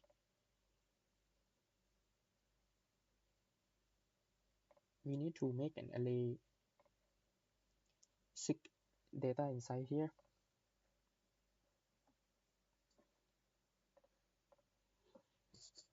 So currently we have the get position around here. I will use the same thing with this one, and then I will drag the test port up on here. You might have the question why I need to use a string concat for putting inside, because when you want to print it out something, right, so it means it need to be string. So when you are using array, you cannot wrap it inside from here because the data structure is not correct. So you need to change from string from array to be string, and then you can print it out. And when you are using this command string concatenate, you can use the array separator. So when we have an array, we technically use a comma to have it. And if let's say you have many data you want to print it out, then we can select this one. For example, I have 3. You can see that the command will generate all the t graph that we can fill inside. And let's say I will try this one, joy data, then something like this. From here you can see that spacebar is count as string also. Let's try to running the program. When you're running the program, you can see that we get the joy data 0 something. There is a joy around here, and then you compute it in. So here is a method that we need to use it. Let's say if we are using the thing that is not same variable type, let's say, you can see that this error will come out. Passing failed, the syntax has error. And go to invalid command. Then if we point on here, but actually the error is on here. So here's here's an example that when you didn't use the correct data type for showing it. I will go next to this one. This command is position reachable. For this one, when you're using the position reachable, you need to assign array either position on side here. inside here, lay or position there. But basically we will use this one because when you get the Cartesian data from your camera, it will coming as Cartesian, and then we need to ensure that your position from camera, the cobot can reach to it. So we have this command, and as you can see, the type of the box is condition, so we can put if else inside. You can use with if else. If the position can be reachable, then we move to that position. Does that make sense for you? But when you using everything, when every movement, I need to recommend you to use set tools and set tool coordinate and set user frame all the time at the beginning of the cobot to ensure that your position when using move out is correct. Because otherwise, if you using move out and then your currently TCP is selected as like this, so it means you move to other points already because the Cartesian data have already changed when you are moving linear or move out.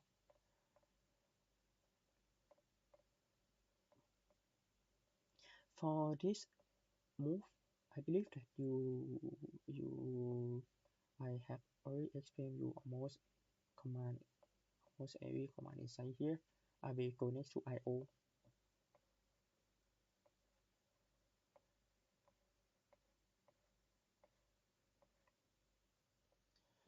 Okay, then let's starting how to use the IO signal command inside the JAKA app. From here, the same method. If you have any question about the movement or every command inside here, you can put this question button, and then the explanation will come out. For the IO command, on here I will explain you following this one first. Set the digital output from here. This command is basically we use this command to trigger the IO for sending to PLC or trigger IO from keeper to the keeper or the sensors rating. But this one is very normal. But on here, set the digital output when moving. This command is very important. This command is not immediate command is when it is used in the program, the original will not be output immediately until the robot start to move.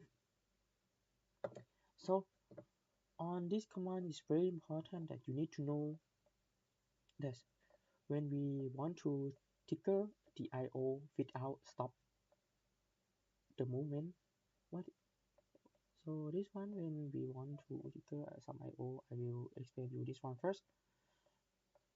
When we want to trigger some OS as I want to turn on MOSFET O1, so I come on here and then I will turn this on by running the program. Okay, after I turn it on, even the program have already done, but we have already changed the status of the MOSFET IO have already on. The same thing with the controller cabinet. If we want to turn it on, and then we come to on here, controller cabinet, and then we turn it on. So it will on like this. Then we can off it. Okay, and when we want to, after we know that we can turn on and turn it off, so we can select whether you want to select the Ethernet IP, Profinet, Modbus, tools. You also can select from here. But when and inside here, you can see that there are only around 9 commands that we can use with the IO. And I will explain you about the when moving first. After we know how to use this command, I will explain you about the moving. So from here, when moving is very important that when we want to reduce the cycle time and trigger the I/O something, and we want to make the cobot moving smooth. For example, let's say if you are using this command between move A and move B, so it means the cobot will stop at the A before moving to the B, and it will turn on signal during that time. But let's say you using this command, it means this command and B will do it at the same time. So from here, let's see like the way of the programming. So basically, when we running the box, like starting, it will come to here. Okay, line one we call line one, and then move. So it currently is move J to A. We will call A, and then turn on the I/O. During that time, right, it will turn on the I/O and move to the B, so the cobot will not stop for turning on some signal around here. So it means let's say if you want, I will recommend customer to do it for checking the goof of moving that currently what is the current folder or something. What I'm trying to say is when you have many movement at the time, then you have many movement inside the group, then we can turn some I/O signal to the PLC that okay, currently the movement have already done. I can change the parameter inside the Modbus AO. AO is mean analog output. Add 5, and then so it mean group 5, probably movement group 1, something like that. And then we can copy it. Then make the to be movement number 10. For this method, you can make the PLC know that currently what is the current position of the cobot. So it means if we stop at the time around here, so it means we can come to home by using some movement to avoid collision when we want to go back home. Here's the method how to do it. To use the when cobot is when moving, turning on when moving signal, and await when you want to waiting some signal from PLC or from sensor or even the beeper. You also can await from here, and just as we await some signal to turn on the Modbus DIP on. Time on here is will be the waiting time. For example, if I run this program moving from A to B, and we doing that, I will wait the signal 10 seconds. Let's say if the signal have not come within 10 seconds, it will skip this command and go to movement B, movement for B. But let's say if we change it to be 0, it will become wait until. So it means it will not go to B command or the next command until the signal has already come. So I can show you some simple example. I will go to my simulation of the Modbus pole. On here, we currently are connecting the cobot by using Modbus pole, and we want to trigger some signal. I will open my signal Modbus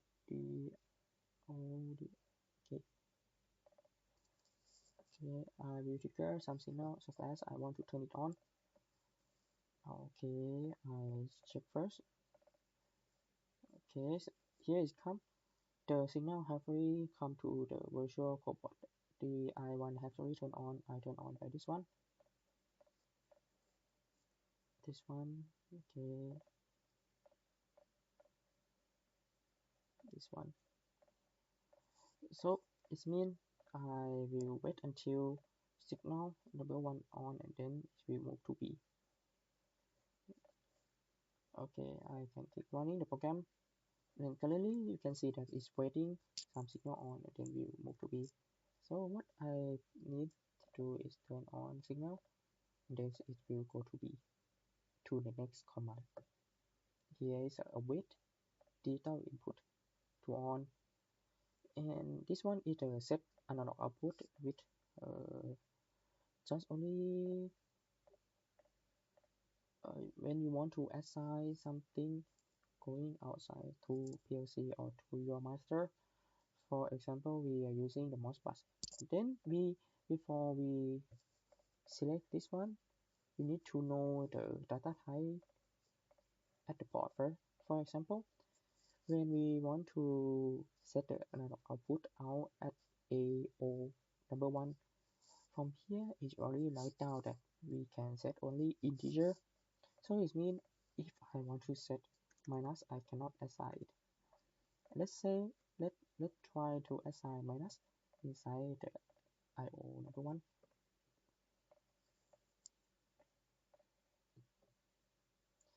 And let's come to here and see when we assign minus number 1 on the AO number 1, you can see that the data come as bit. Why it come to 65,000? Because this port had been registered 16 bits. 16 bits. Yes. So from here 16 bits is mean we have I will try to use this one. We have bit 16 bit.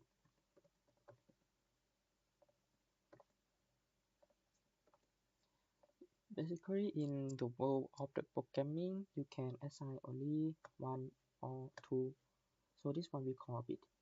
And when you want to use this one, so the data type of the most integer on here is 16 bits. So the first one, if you assign minus, it will change to be 1 till 0, something like that. And fourth has been registered 32 bit. So let's try to assign decimal. You can see that we can assign decimal, something like this. Let's try to, you can see that it has been limited.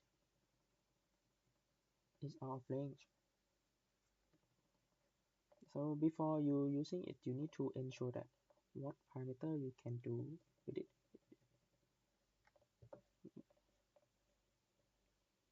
I will go next to DI, and this one because this one is a condition command, you can use with if else. Let's say if this IO have free on, and then we will move to some point or to turn on some IO to be on also.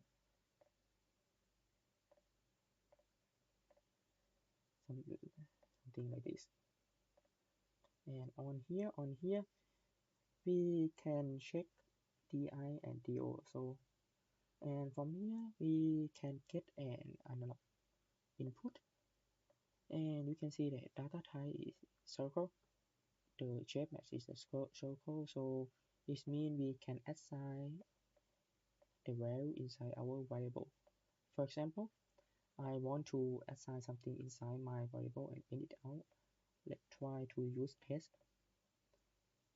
And so I find test on here, and then I assign integer. So, but before that, we need to have the master first. I will use password for again. Then I will open the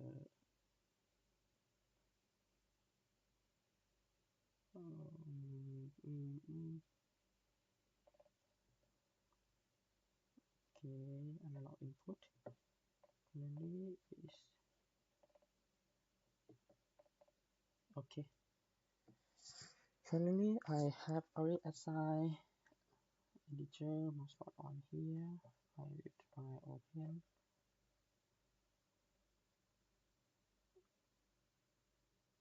Okay, I will use this one.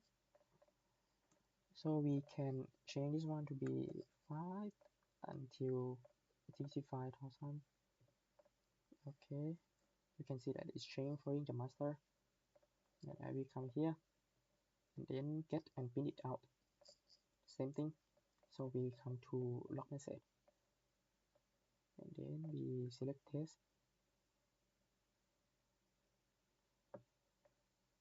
And I cannot go put it inside because the data type is not correct. So I come on here and then I select here. And you can see 65 appear on here. Okay, so I think everybody quite understand what it is command, and I will connect to the control. For the control, first command that we gonna talk is the set to coordinate. You can see that we have two types of set to coordinate. The first one that we can set outside, that we have already set inside here, the TCP, the user frame, so, and we can select which tool we are using. But this one we can see that there is a gap that we can put an array inside. So we can put an array inside and then we change the name TCP new, because sometimes you need to change the TCP all the time. So it means you can assign the array and then you can get array from analog or socket. And then you assign to change here and then we change it first and then move to the point. From my experience, right, I fed the method to set the user frame or set the TCP before. When we want to change something such as we want to change the point. Okay, let's try to, when we have the TCP, and then we want to change the point, we have this one. Sometime we, okay, I will change the name. Let's say if we have many points and then we want to change the point to make it a new user frame, we also can make it like this. We can teach the point as 0 0 all the time. What does it mean as 0 0 all the time? We can click on here and then lay then point then point.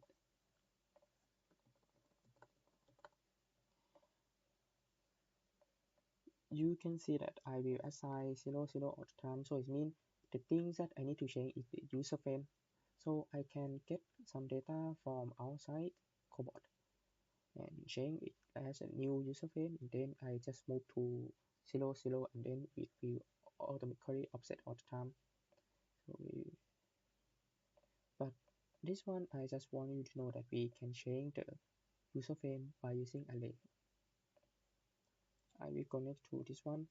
When you are using pick and paste application, you need to concern about the payload when you are using. For example, if your keeper the payload without workpiece around 3 kg, and then if you need to pick some workpiece around 2 kg, so it means the combined payload will be 5 kg and the centroid need to be changed also.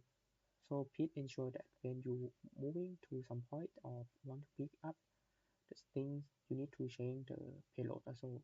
Otherwise, if you didn't change the payload when the cobot pick up, you may find some collision error happen with your cobot. And the next command will be wait. On here it will wait how many seconds, and here is wait until. For the wait until, it's the same method. You using this one and put it as 0. But from here you can use this one, wait ti something until on. You also can check from like this, or if you want to check the analog input, but you can see that we cannot check inside. So what we need to do, we need to use a calculate. For example, if you are waiting analog for Modbus to be 1, so it means we wait until analog for Modbus AI number 1 to be 1, and then it will go to the next command.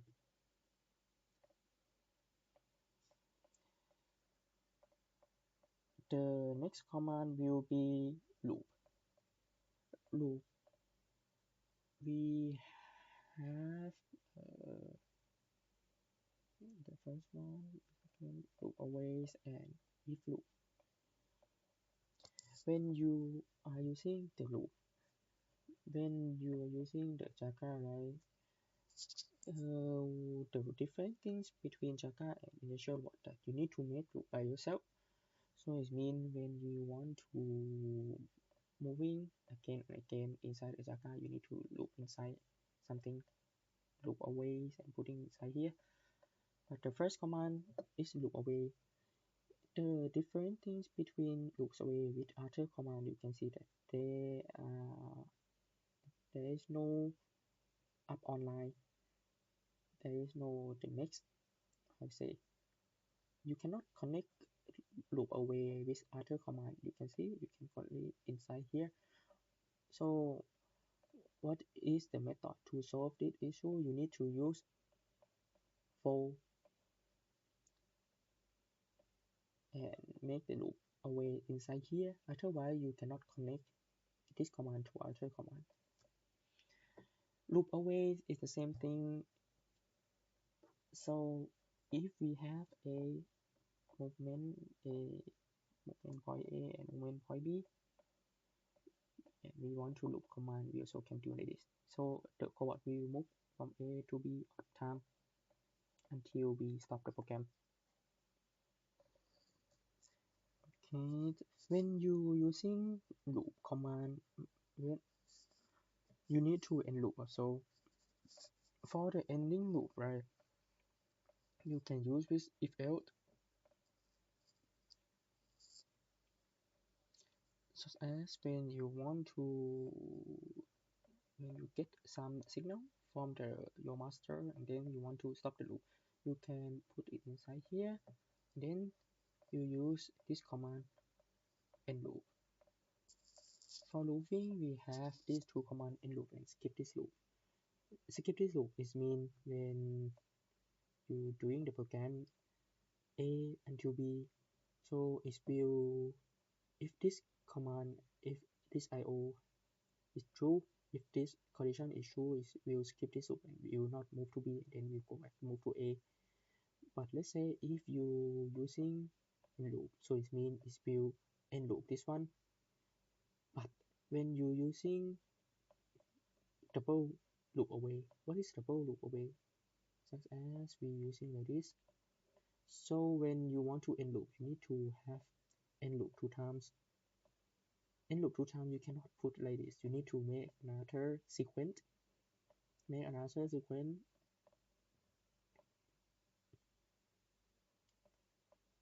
Okay, make another sequence same as this one. And then you can see that when we want to end loop it out, and then we copy only this one. Then we end loop 4, and then we put below here.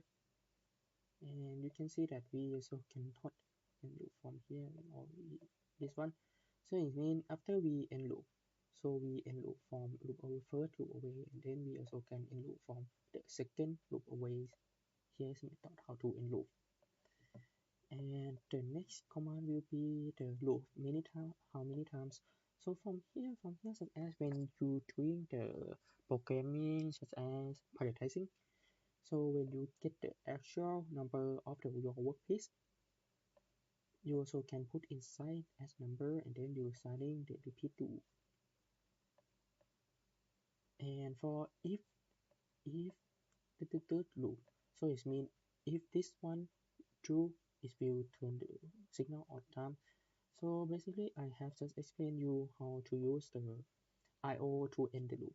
But when you using this one, you don't need to care about the end loop. But let's say if it's finished and running, let's say if moving to A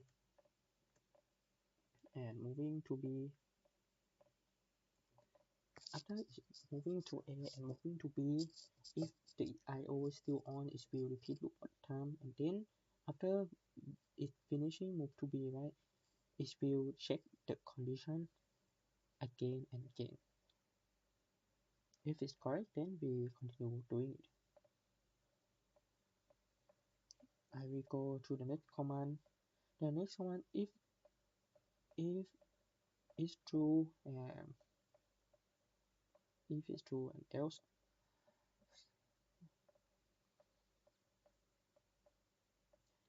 So from here, when you want to recheck some sequence, you also can use if is true. So this one you also can put the condition inside here, whether IO or the sequence. From here we have the sequence from here to make as a boolean to be true or false. So when you using JAKA, you face the issue that we don't have the case fit, but we can use this command to do it. Such as we have many IO and sometimes we want to get analog from PLC to assign the program we want to run. Here is a method to do it. When we want to example, I have this one.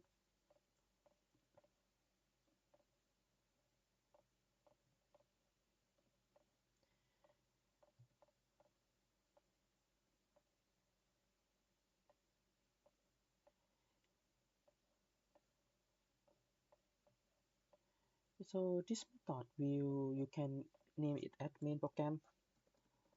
What is the main program exactly?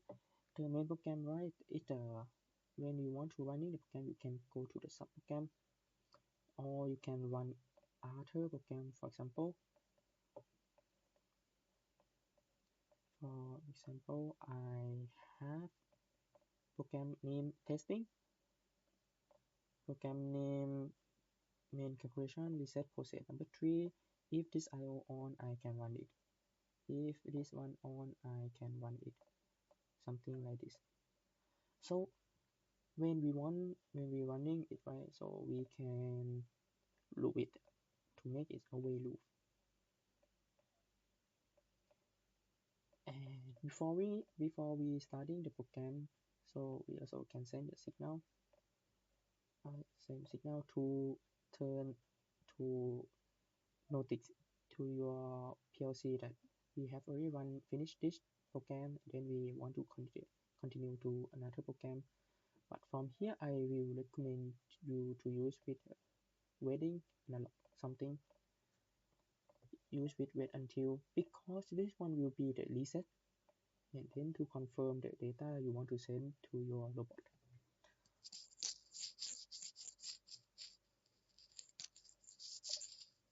Okay, here's a if and if else. So this one I have already explained you how to do with the palette waypoint. But on here, when you notice that we have the starting point on here, for the actual programming, I will recommend you to do like this. Okay, we move to the right, down, and up. On here, when I doing the prioritizing using this feature, I will get the okay, yes, arrow. Okay, we can use some okay, I see variable count. Okay, I will starting from 1, so I will starting count from 1. we set the variable, we copy this one, then we put it down below here, and we use count to pass one. So the next time we count on it, right, is the to indicate the point inside the parenthesis is this one. So we put the count on here, and then we put the loop. So let's say we know that we have 9 workpiece. We have 9 workpiece, and then we want to loop it 9 times, something like that. Then we can loop it. So the first time of variable will be number 1. So the parenthesis, if you have 9 points, same as this one, it will go to the first point first, then going down, going up, then it will move to some point like the I will name it passing point.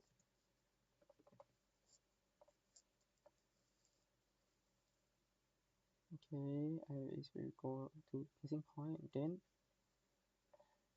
you also can make your own subprogram to keeper on keeper course on here.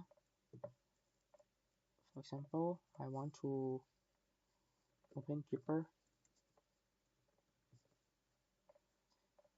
So basically, I can assign the IO. For example, I assign this one. When you want to open the keeper, so sometimes I assign on or off. It depends on your actual connection hardwiring. And when you want to open the keeper, I will share you some technique that you need to wait. Also, otherwise it will very fast and the position will not that good. So I will recommend you to wait before and after about 0.3 seconds or even lower. And this one is open the keeper. And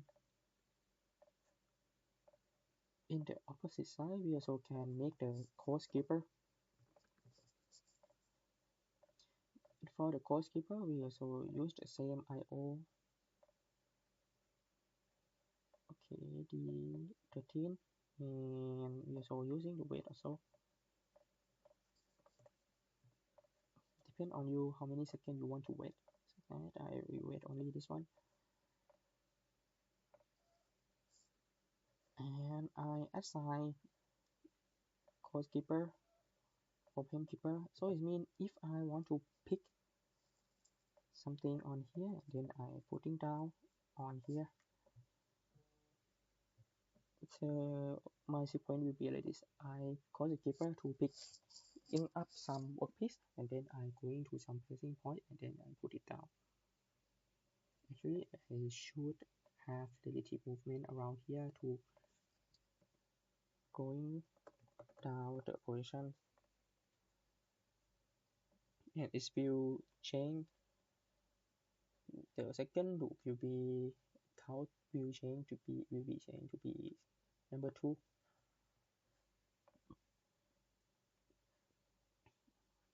Okay, for palette feature inside the JAKA, I think it's be up here. I will go next to line career tracking.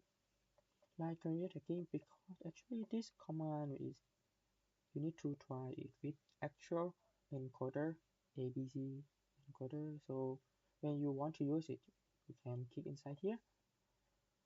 You also can select whether it's line or circle. But when you click inside here, you will see that there is a power equivalent that you can set, and the method that you want the cobot moving to it. For example, we have two types to do it. The first, the one that I will recommend you to do is a teaching 2 point, start point, and the end of the conveyor line. Okay, let me explain you by using pen. On here, when we have the conveyor, so the first thing that we are going to be make the signal around here to tracking whether the workpiece have already come. And then what we want to do with the computer tracking, we want the cobot. When we want the cobot, and such as this one is cobot. We want the cobot moving, following the workpiece. So it means if the workpiece is here, then the conveyor moving the workpiece. Here the cobot should move following the workpiece. So you need to synchronize between the encoder, which is conveyor belt, and the cobot itself. How you gonna synchronize it? The first thing is teaching the position at the starting point, and here's the end point, starting and end point. You keep on here, you can teach the position. You keep on here, you can teach the position. Then you click OK to save the position. And on here, what is the thing that you need to use? Is an equivalent element per count. For someone has no experience using the linear conveyor tracking before, you will not know that. We need to use the encoder, such as this encoder will have the A, B, C. Okay, I will go to the manual so you can easily understand. Because this video is very how to say, it is very fast in this video, so I will not go through every material that we have because we only have the English video version for explain you in each material that we provide you in our YouTube channel. I will go to the materials here. So for the conveyor belt tracking, I will show you some example with the actual one.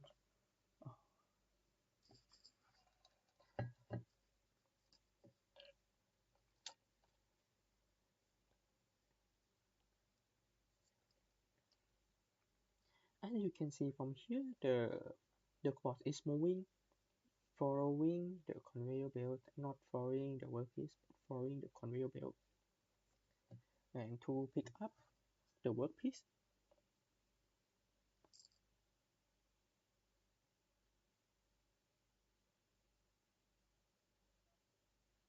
and here there is a sensor that will trigger cobot to move it.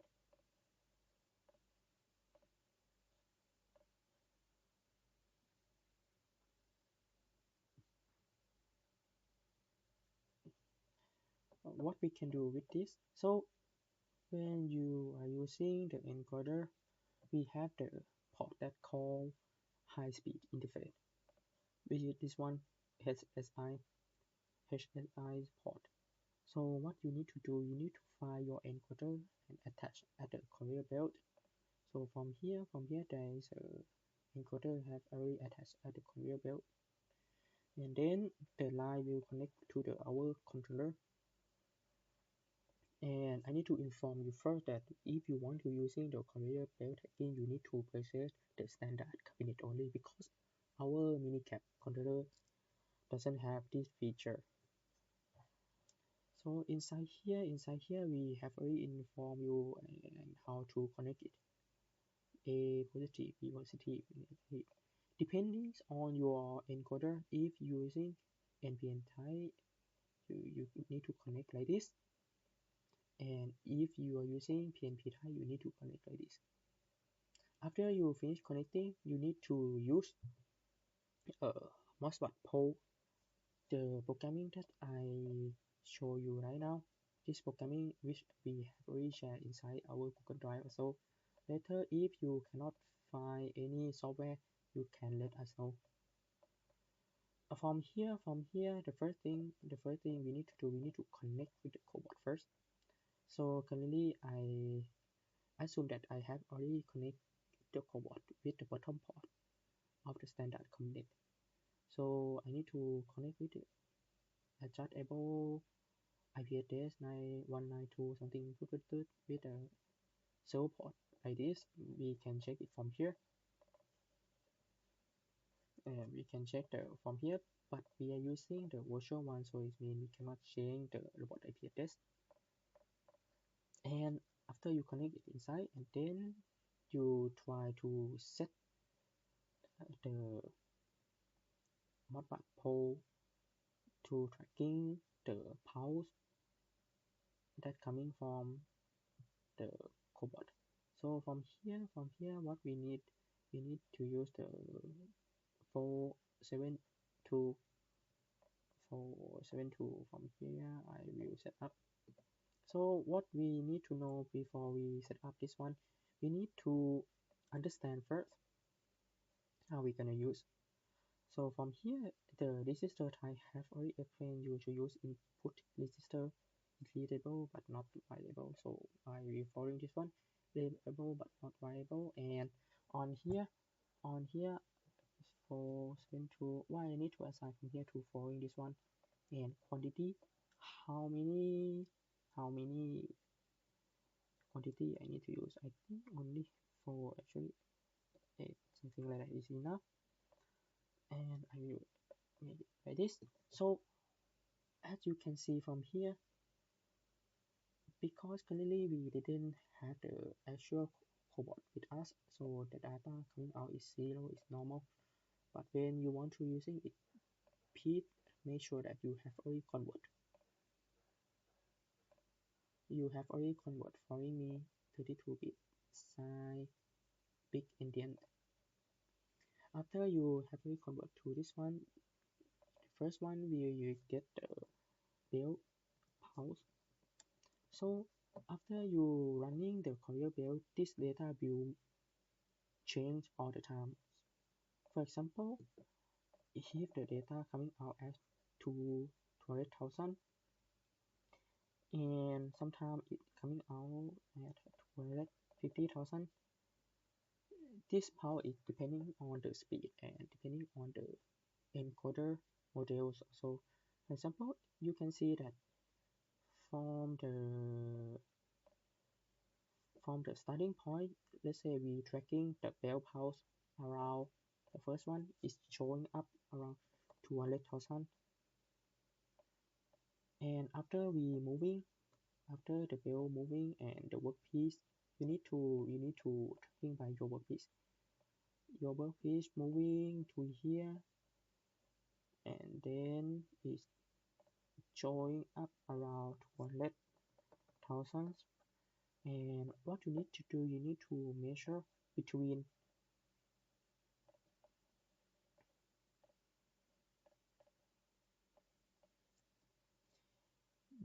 this one and this one. So let's assume that it's around 800 millimeters. The length of your conveyor belt about 800 millimeters. So it means if we calculate, we need to calculate from pulse. You come back to here. This command is millimeter per count. So it means you need to calculate 800 millimeters divided by 50,000, because we calculate from this data and this data, so it means the distance that used for transfer the workpiece from this starting point to end point is 50,000 pounds. So we calculate 800 divided by 50,000. So 0.016 will be your own pounds. So you can assign from here 0.016.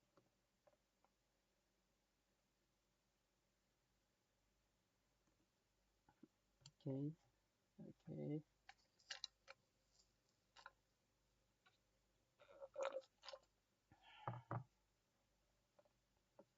This is a method how to use the conveyor belt tracking, but for the deep in detail how to use it, we have the material that we will share you after you watching this video, but perhaps you already got it because we share inside our Google Drive.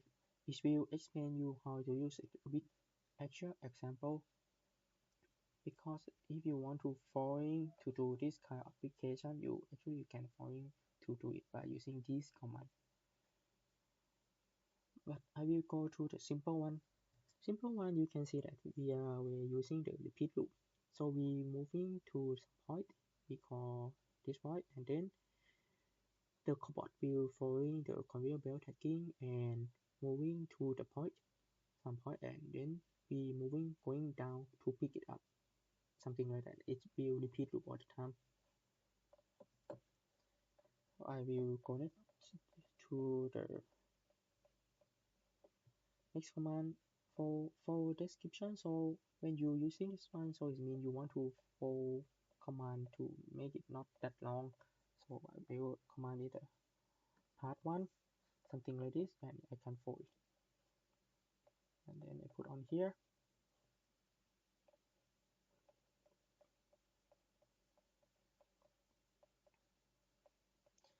The next command, actually I have already explained you this log type information.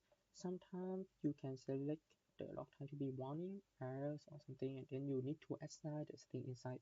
Such as I want to make it hello world. So I print it out. Hello world. So it's out from here. So if you want to debugging something, you can also use this command, then print it out. Or you also can use this variable. For example, if I want to use count, okay, if I want to make the count, changing the variable to be 5, I also can do it like this. You can see that I have already assigned 5 to count, then it will come at 5. The same thing with the string. So, but for the string, I will show you this one. Setting on.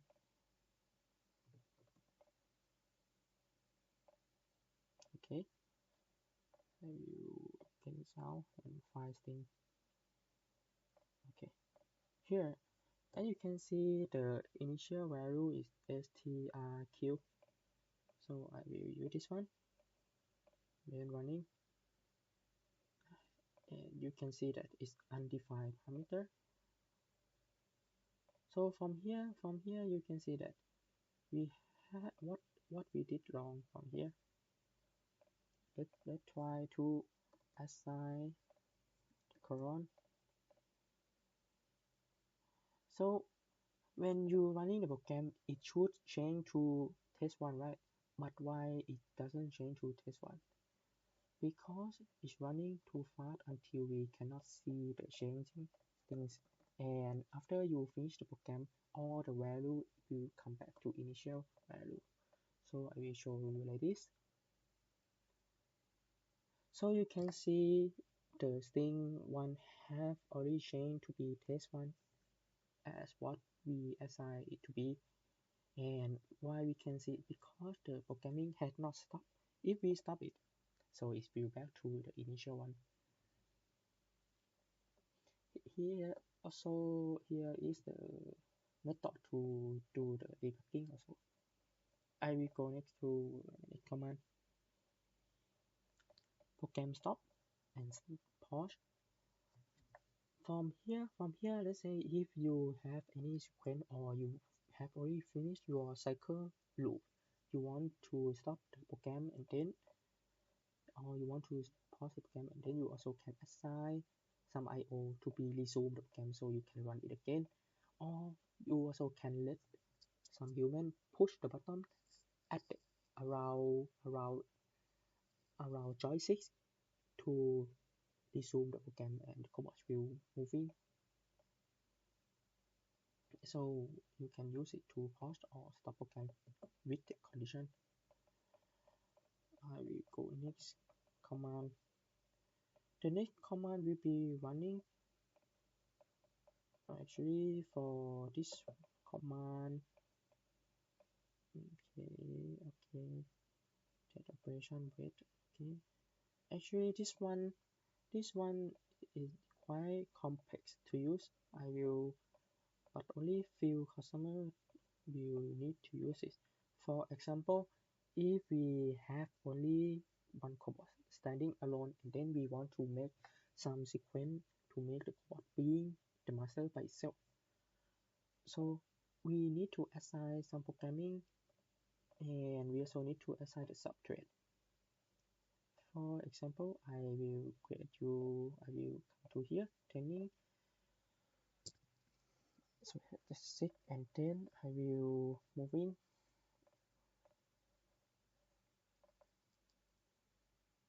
some point around here, and then A will copy some point and moving backward around here. And when you doing the multi-thread, okay, for this one I move A and B, and I will using this command. Meanwhile, when you doing things on here, you also can turn on some signal to be on and off.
So we come back to the main program. On here just now have I have just made three program on here. So I will use this command. And what I did just now, I use this one, use this program, and finally I use count number 3. On here you need to know that for the main thread there is only movement that can be the main thread. For example, if let's say I want to be subthread number 1 and this one is subthread number 2, I'm not sure that turning number 55 is the movement. Okay, yes, it's movement. And then if you running the program, you can see that subthreads have already run. Meanwhile, you can see the robot is moving, and on that time you also can see the IO is turning on and off. And on here, if you assign count, you will see that count will only add following our command, because all three program is doing parallelly. I mean doing in parallel on here. So when basically when we doing the programming, it will going down and here. But if we are using the subthread, it will have another thread around here and do things on here parallelly. But need to be careful that only in one main thread or in the one program can be the movement of the cobot, because we cannot assign the movement inside here at the same time. We need to make only one program being the movement and other being the calculator or turning on IO something.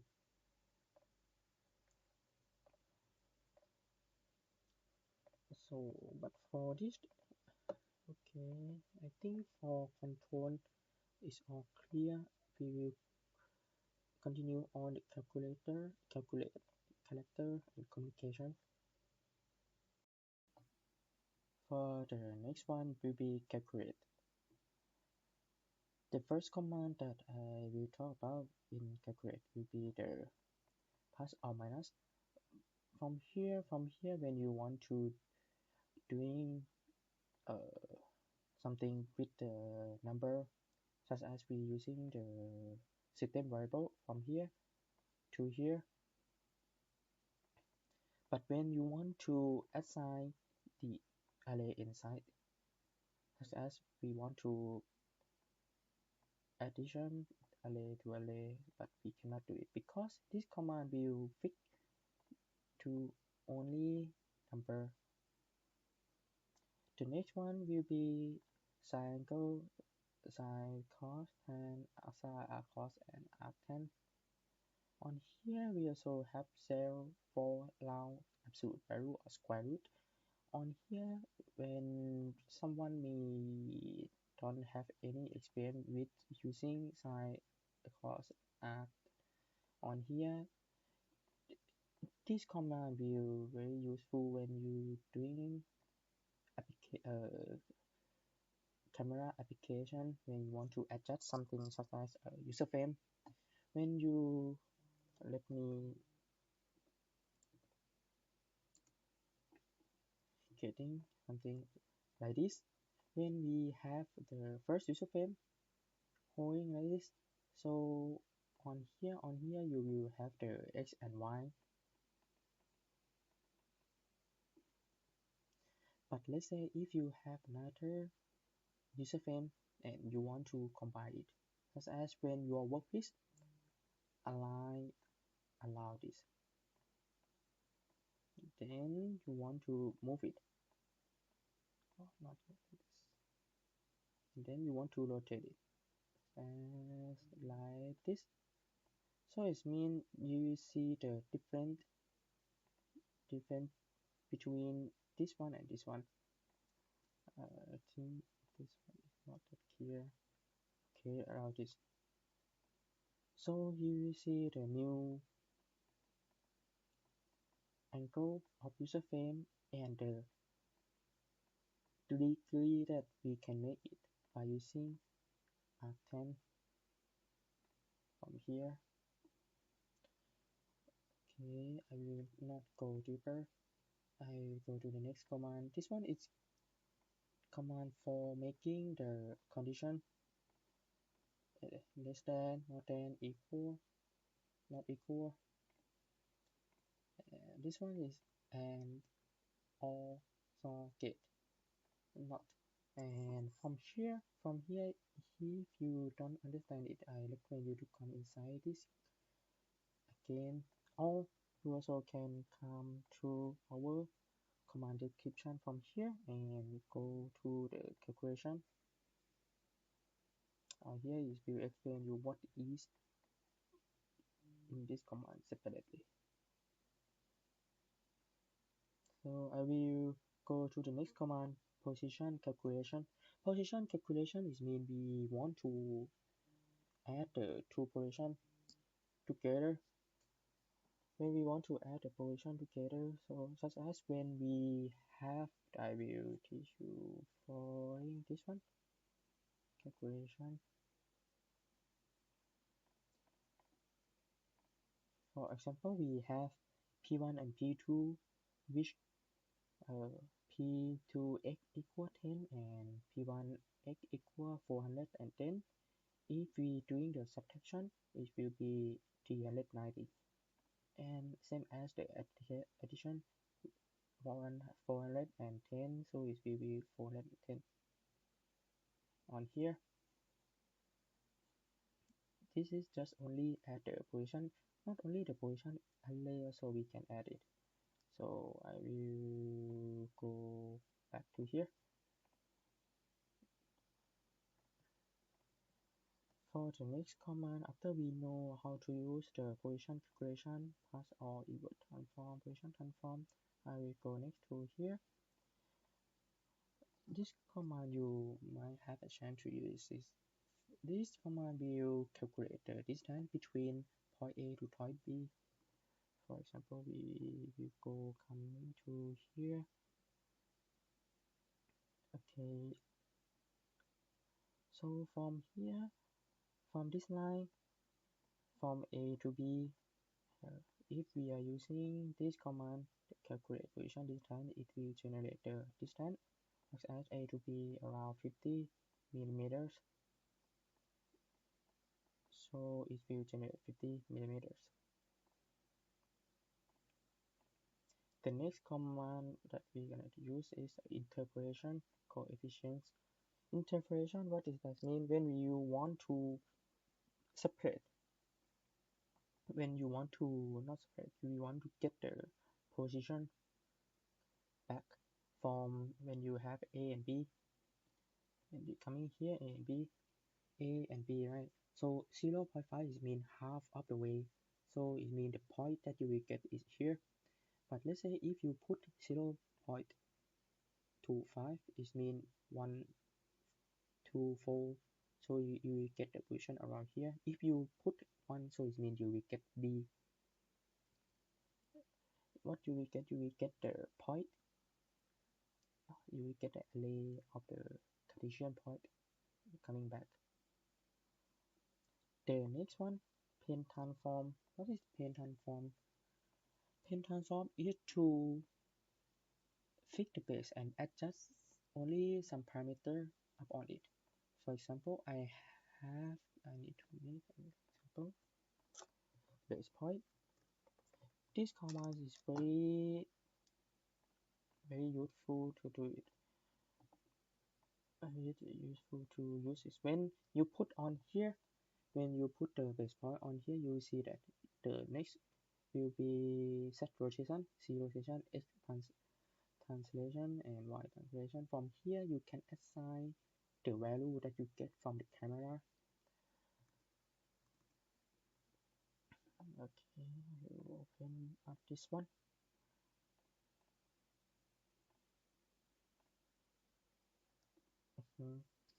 From here, from this page, the material show you that the base point is x equal 420, y equal 420 or so, and what they doing, they put 10, 10, and 10, so it means it will add 10 to x, add 10 to y, and add 10 to RZ. So you can see that the result when coming out, the Rx will be the same and Ry will be the same. Here is transform plane. This transform plane command will be used with the camera.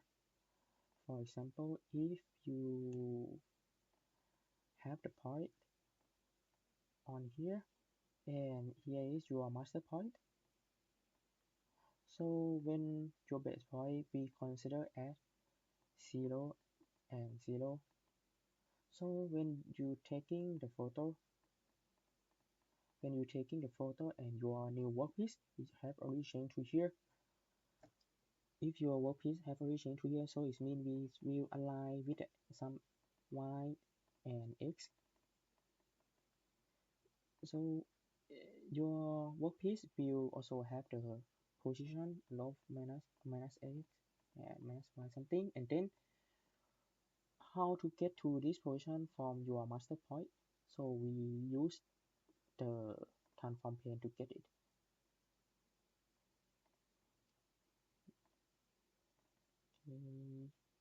The next, actually, for this command, I don't think you need to use it kinetic inward, so I will skip it.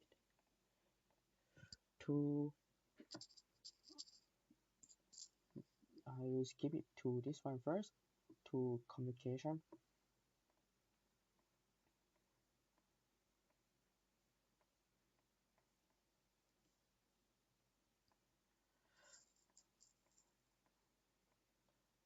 I will skip character and go to the communication. For the communication, the first thing, the first command will be open socket. For this one, I recommend you to have this software NetAcid. So you can, we will try to make it. This software will help you simulation the socket TCP between the actual or virtual cobot.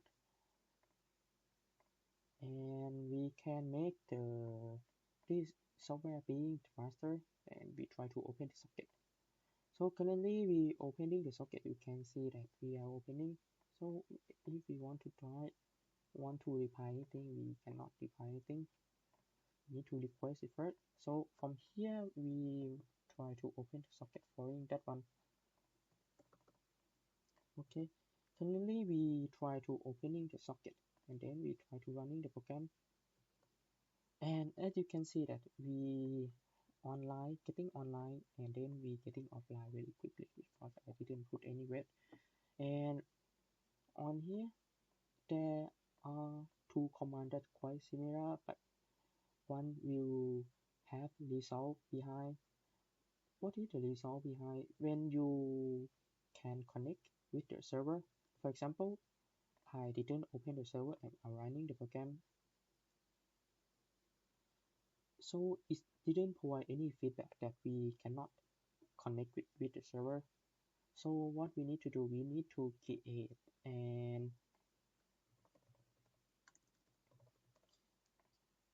a system variable. So just now I have created the system variable name connect on here, and I put this one.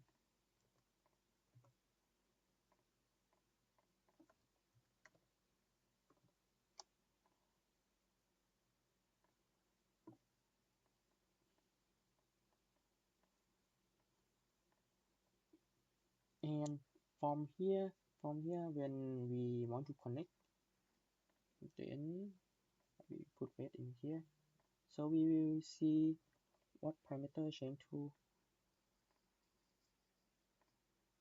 connect. So just now I assign it as 0, but it changed to be -1. So we come back to this one. Why it changed to be -1? Because it cannot be connected. But let's say if I can open the socket, I try running again. I open the socket, and then you can see that we back to online, and the feedback from this command will be 6, which is integer more than. Since now we have already learned how to use command the open socket with the result feedback. So here's a method that what we're gonna do with the actual application when we want to connect to the server, such as camera or PLC. When we want to do it, right, so first thing we need to assign the variable connect as a 0. So it means every time that the system variable running the program is actually assigned with the 0 first, and if the connect less than or equal 0, so I will loop it. Inside the loop that I use, I will let the cobot try to open the socket every 1 second, and after it have already connect, it will end the loop and then print out the connect. So initially I will let you see like this. So currently the connect, because the result from this command is equal -1, because it has not been connected with any server. But if we open the server, you see something like it have already changed to be 5 because we have already opened the server. Here is method how we're gonna use this command.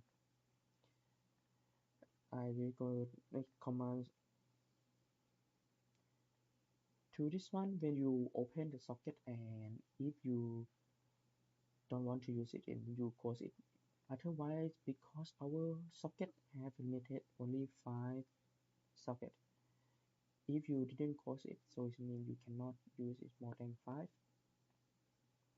I will connect to this one.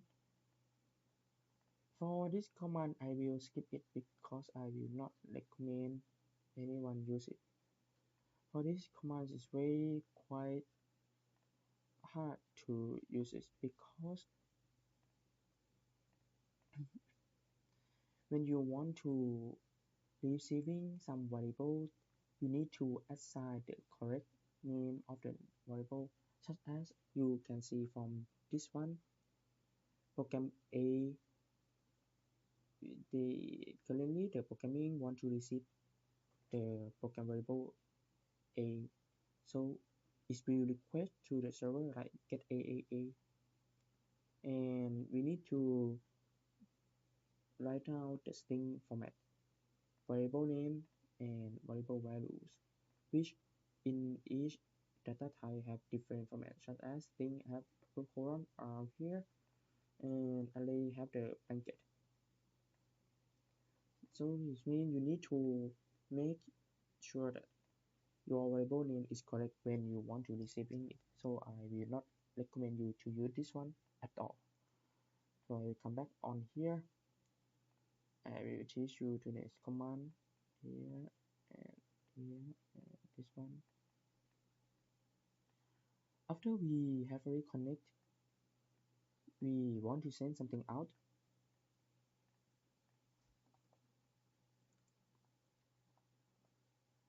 We want to send something out like test.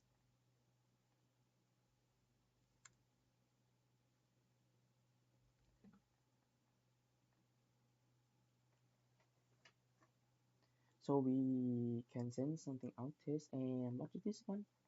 When we send something out and then we want to ensure that our message have already arrived successfully, so you will see that the result. So what we're gonna do with this one, we need to use some command and then it will show up like this. So when I want to use test, and I will try here test with result. So it means if connect printing again, it turning to more than 0, so it means our message have already arrived. But let's say if have not arrived, it will being -1. So I will concat on here, then I will put sending result.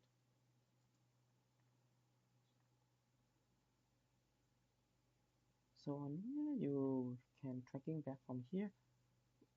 Okay, you can sending the result contain the at 16, and let's see on here.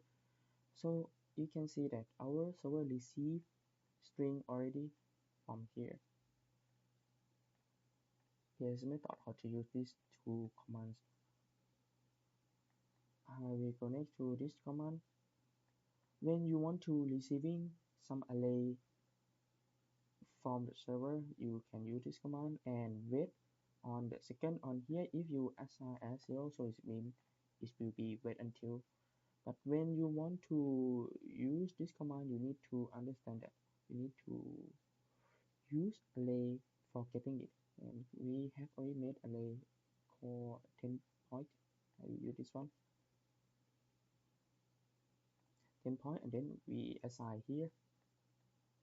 And I will move it here. Okay, currently I will receive t variables. Okay, let's see 10 point first. Okay.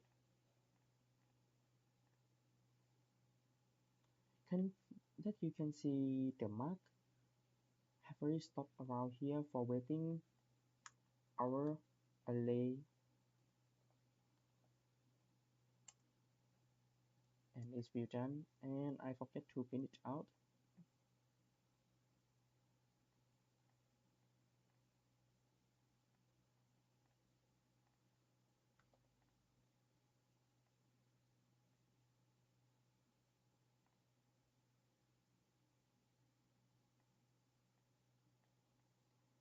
Okay, sure.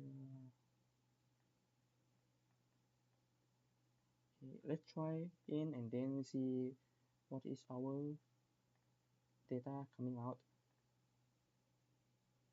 and it stop here and then it's waiting data coming out. So you can see that we can receive array 3 data.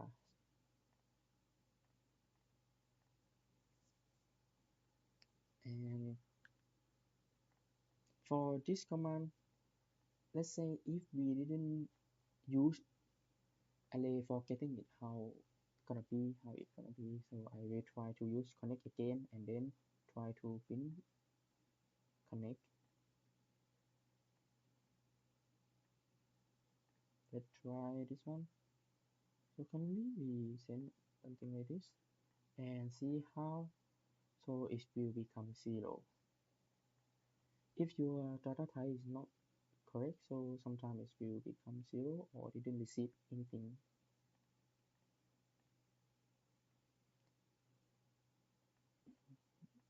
Okay, I will go next to this command. For this command, when you're using it, you need to use string to accept it. And currently we already have this one string, and I want to put it here, string out, and put string inside. Select the string one. From here, I will wait until, make it wait until.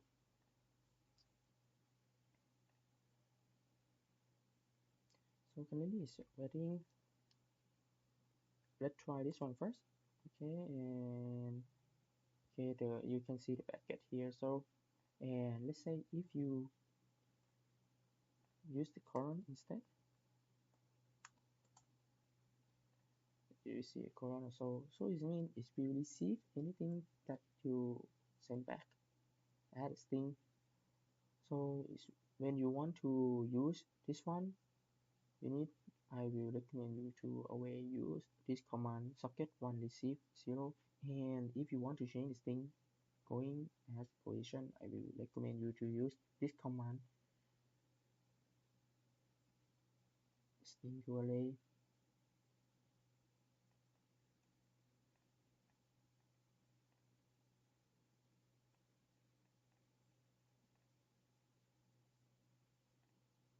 String to array on here.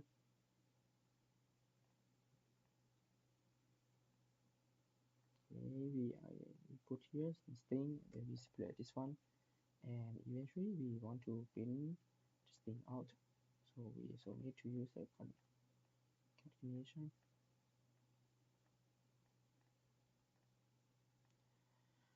So from here we will receive string underscore one from the server, and then we will convert it to array, and then we will print it out. Why we need to convert to array? So we can use with movement or calculate. So I will run it, then I will use this one.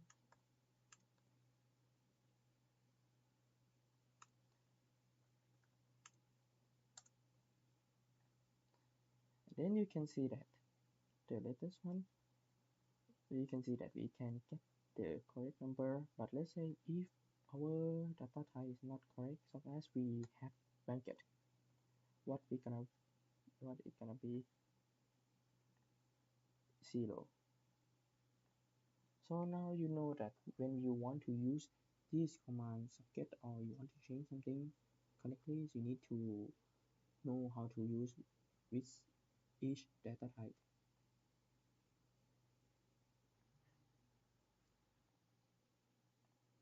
Okay, then we come to the final further that we gonna teach for this lesson. On here is a character. Just now we have already explained you how to use the socket communicating with the server. So now we're gonna talk about the command for here. So for some command, I believe that you might have not had a chance to use it. So I will explain you only some command that I think is quite useful. For the first one, string concatenate. String concatenate, as you can see, we use it a lot of times for printing without. So you can use it right at data test for something like this. You can print it out and then you can use a log message. You can assign the variable inside. You can select here, select how many quantity and what is your array separator, and then you can print it. After you print it, you see the information up on the log. And next command will be string or array length. String or array length, you might have a chance to use it when you getting some data from the server. Sometimes we didn't know how long of the data will come, such as I have this one. For here, I have 6 data inside one array, and then I will try to use this one. And on here, you can see that I cannot drag inside because it will become as variable, number variable. So I will try to use this one instead and print it out. So as you can see that because we have 6 data inside one array, and then it will show up as 6. And let's change this one to be only 3 array. And run it again. You can see that it will pop up at 3. So you can use this one. And when you want to checking string,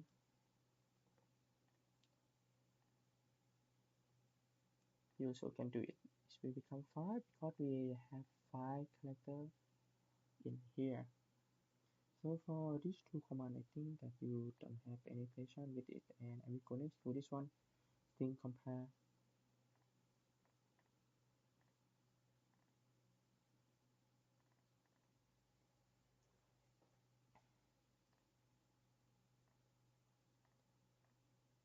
For the string comparison, so the first thing that you need to know that we need to assign string to values. The first one we call string 1, and the second one we call string 2. And on here you can see that inside initial value is equal 1 and initial value is also equal 1. So it means if string 1 equal string 2, it will return 0. We're comparing by ASCII code, so you can use this one for checking some condition like, okay, if it's equal 0, so it means your data coming from server or camera is correct.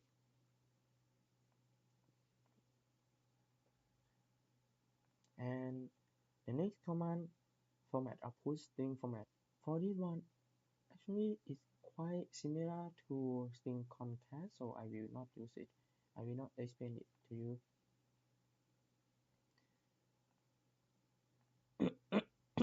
I will go next to this one. This one you might have a chance to use it. Input string format. Input string format. With the actual one, it will call string format input. What is string format input? When you want to separate the data coming as string, such as we have string 1 here. String 1, inside string 1 we have initial value as enload is 1 until 6. And what we want here, we want the position which is 1 until 6. So we cut the data between enload is and post, which is 1 until 6, and then after we cut it, if it can be cut, it will return 1 until 6. When you using this command, you need to watch out because sometimes it cannot be cut successfully, so you need to use another command such as this one, string format input string with the result. Result come again, so it means you need to assign number for receiving it, so you can know that this data can be cut successfully or not. I will go to the next command bit. We quite have lot I have a lot of chance to use it. So this is array access subscript. When we want to get any data inside, for example, I have this one, 1, 2, 3. I want to get number 3 inside here, so it means it's an array subscript number to be count following Python. So on here we can, and then we print it out. So we will get 3, we will get number 3, and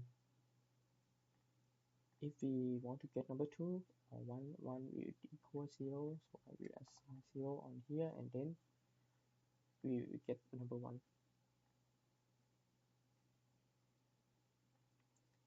And for this one is mean cutting the data array. Cutting the data array, I will show you how to use it. So when we have this array and then we want to print it out, not only the number but print it out all the array. For example, just now we have okay 6 array and then step for 1. So let's see what is our result back. So you can see that it will print out from 1 until 6. So let's do this one to be 7. Let's see what is going on. You can see that invalid array variable index. So for the start subscript, if we assign to be 1 and then we turn this one to be 6, you can see that first bit that we want, number 1 is will gone because we put this one as 1. If we put this one as 0, so it means the beginning of the array. But this one is will count plus 1, so it means currently we have 6 data inside, we need to apply 6. But let's say if we want only 3, so it will become 1, 2, 3. This is this command, and the next command will be set array element name on here. So from here, when we want to set, currently we have this one, and you can see that number 4 is should be number 4, but I wrote down as number 5. I will change it back. So I want to change it back, and I just want to print a layout and array subscript number 4, change to be 4. So after I running the program like this, you can see that number 4 has already become number 4. Number 5 has already become number 4. So here the method that how we gonna change, just as you consider your first connect your, and then I want you to compare with the position. You can see that our position x, y, z, I, y, z. You can consider the first parameter, second parameter, third parameter, fourth parameter, fifth parameter, and sixth parameter. So if you assign 6 variable inside the movement, then you can move it.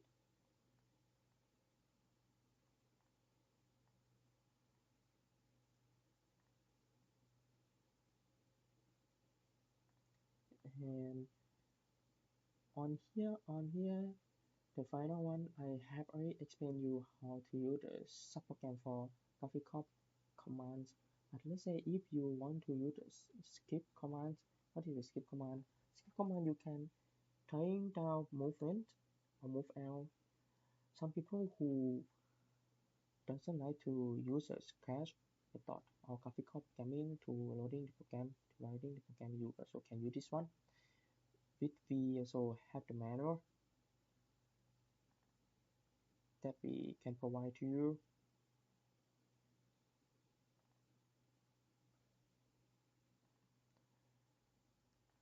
On this manual, it will explain you all how you're gonna use our library and making the command or your programming. Actually, every command inside here we have already in graphical programming already. But for this one, it's very useful when you want to calculating something. Very useful when you want to calculating something. This command, this feature. So I believe that you have already know how to use almost every command inside here. And for the extend is for the first part. It had made for sensor, so some customer might have not a chance to use it, so I will skip it.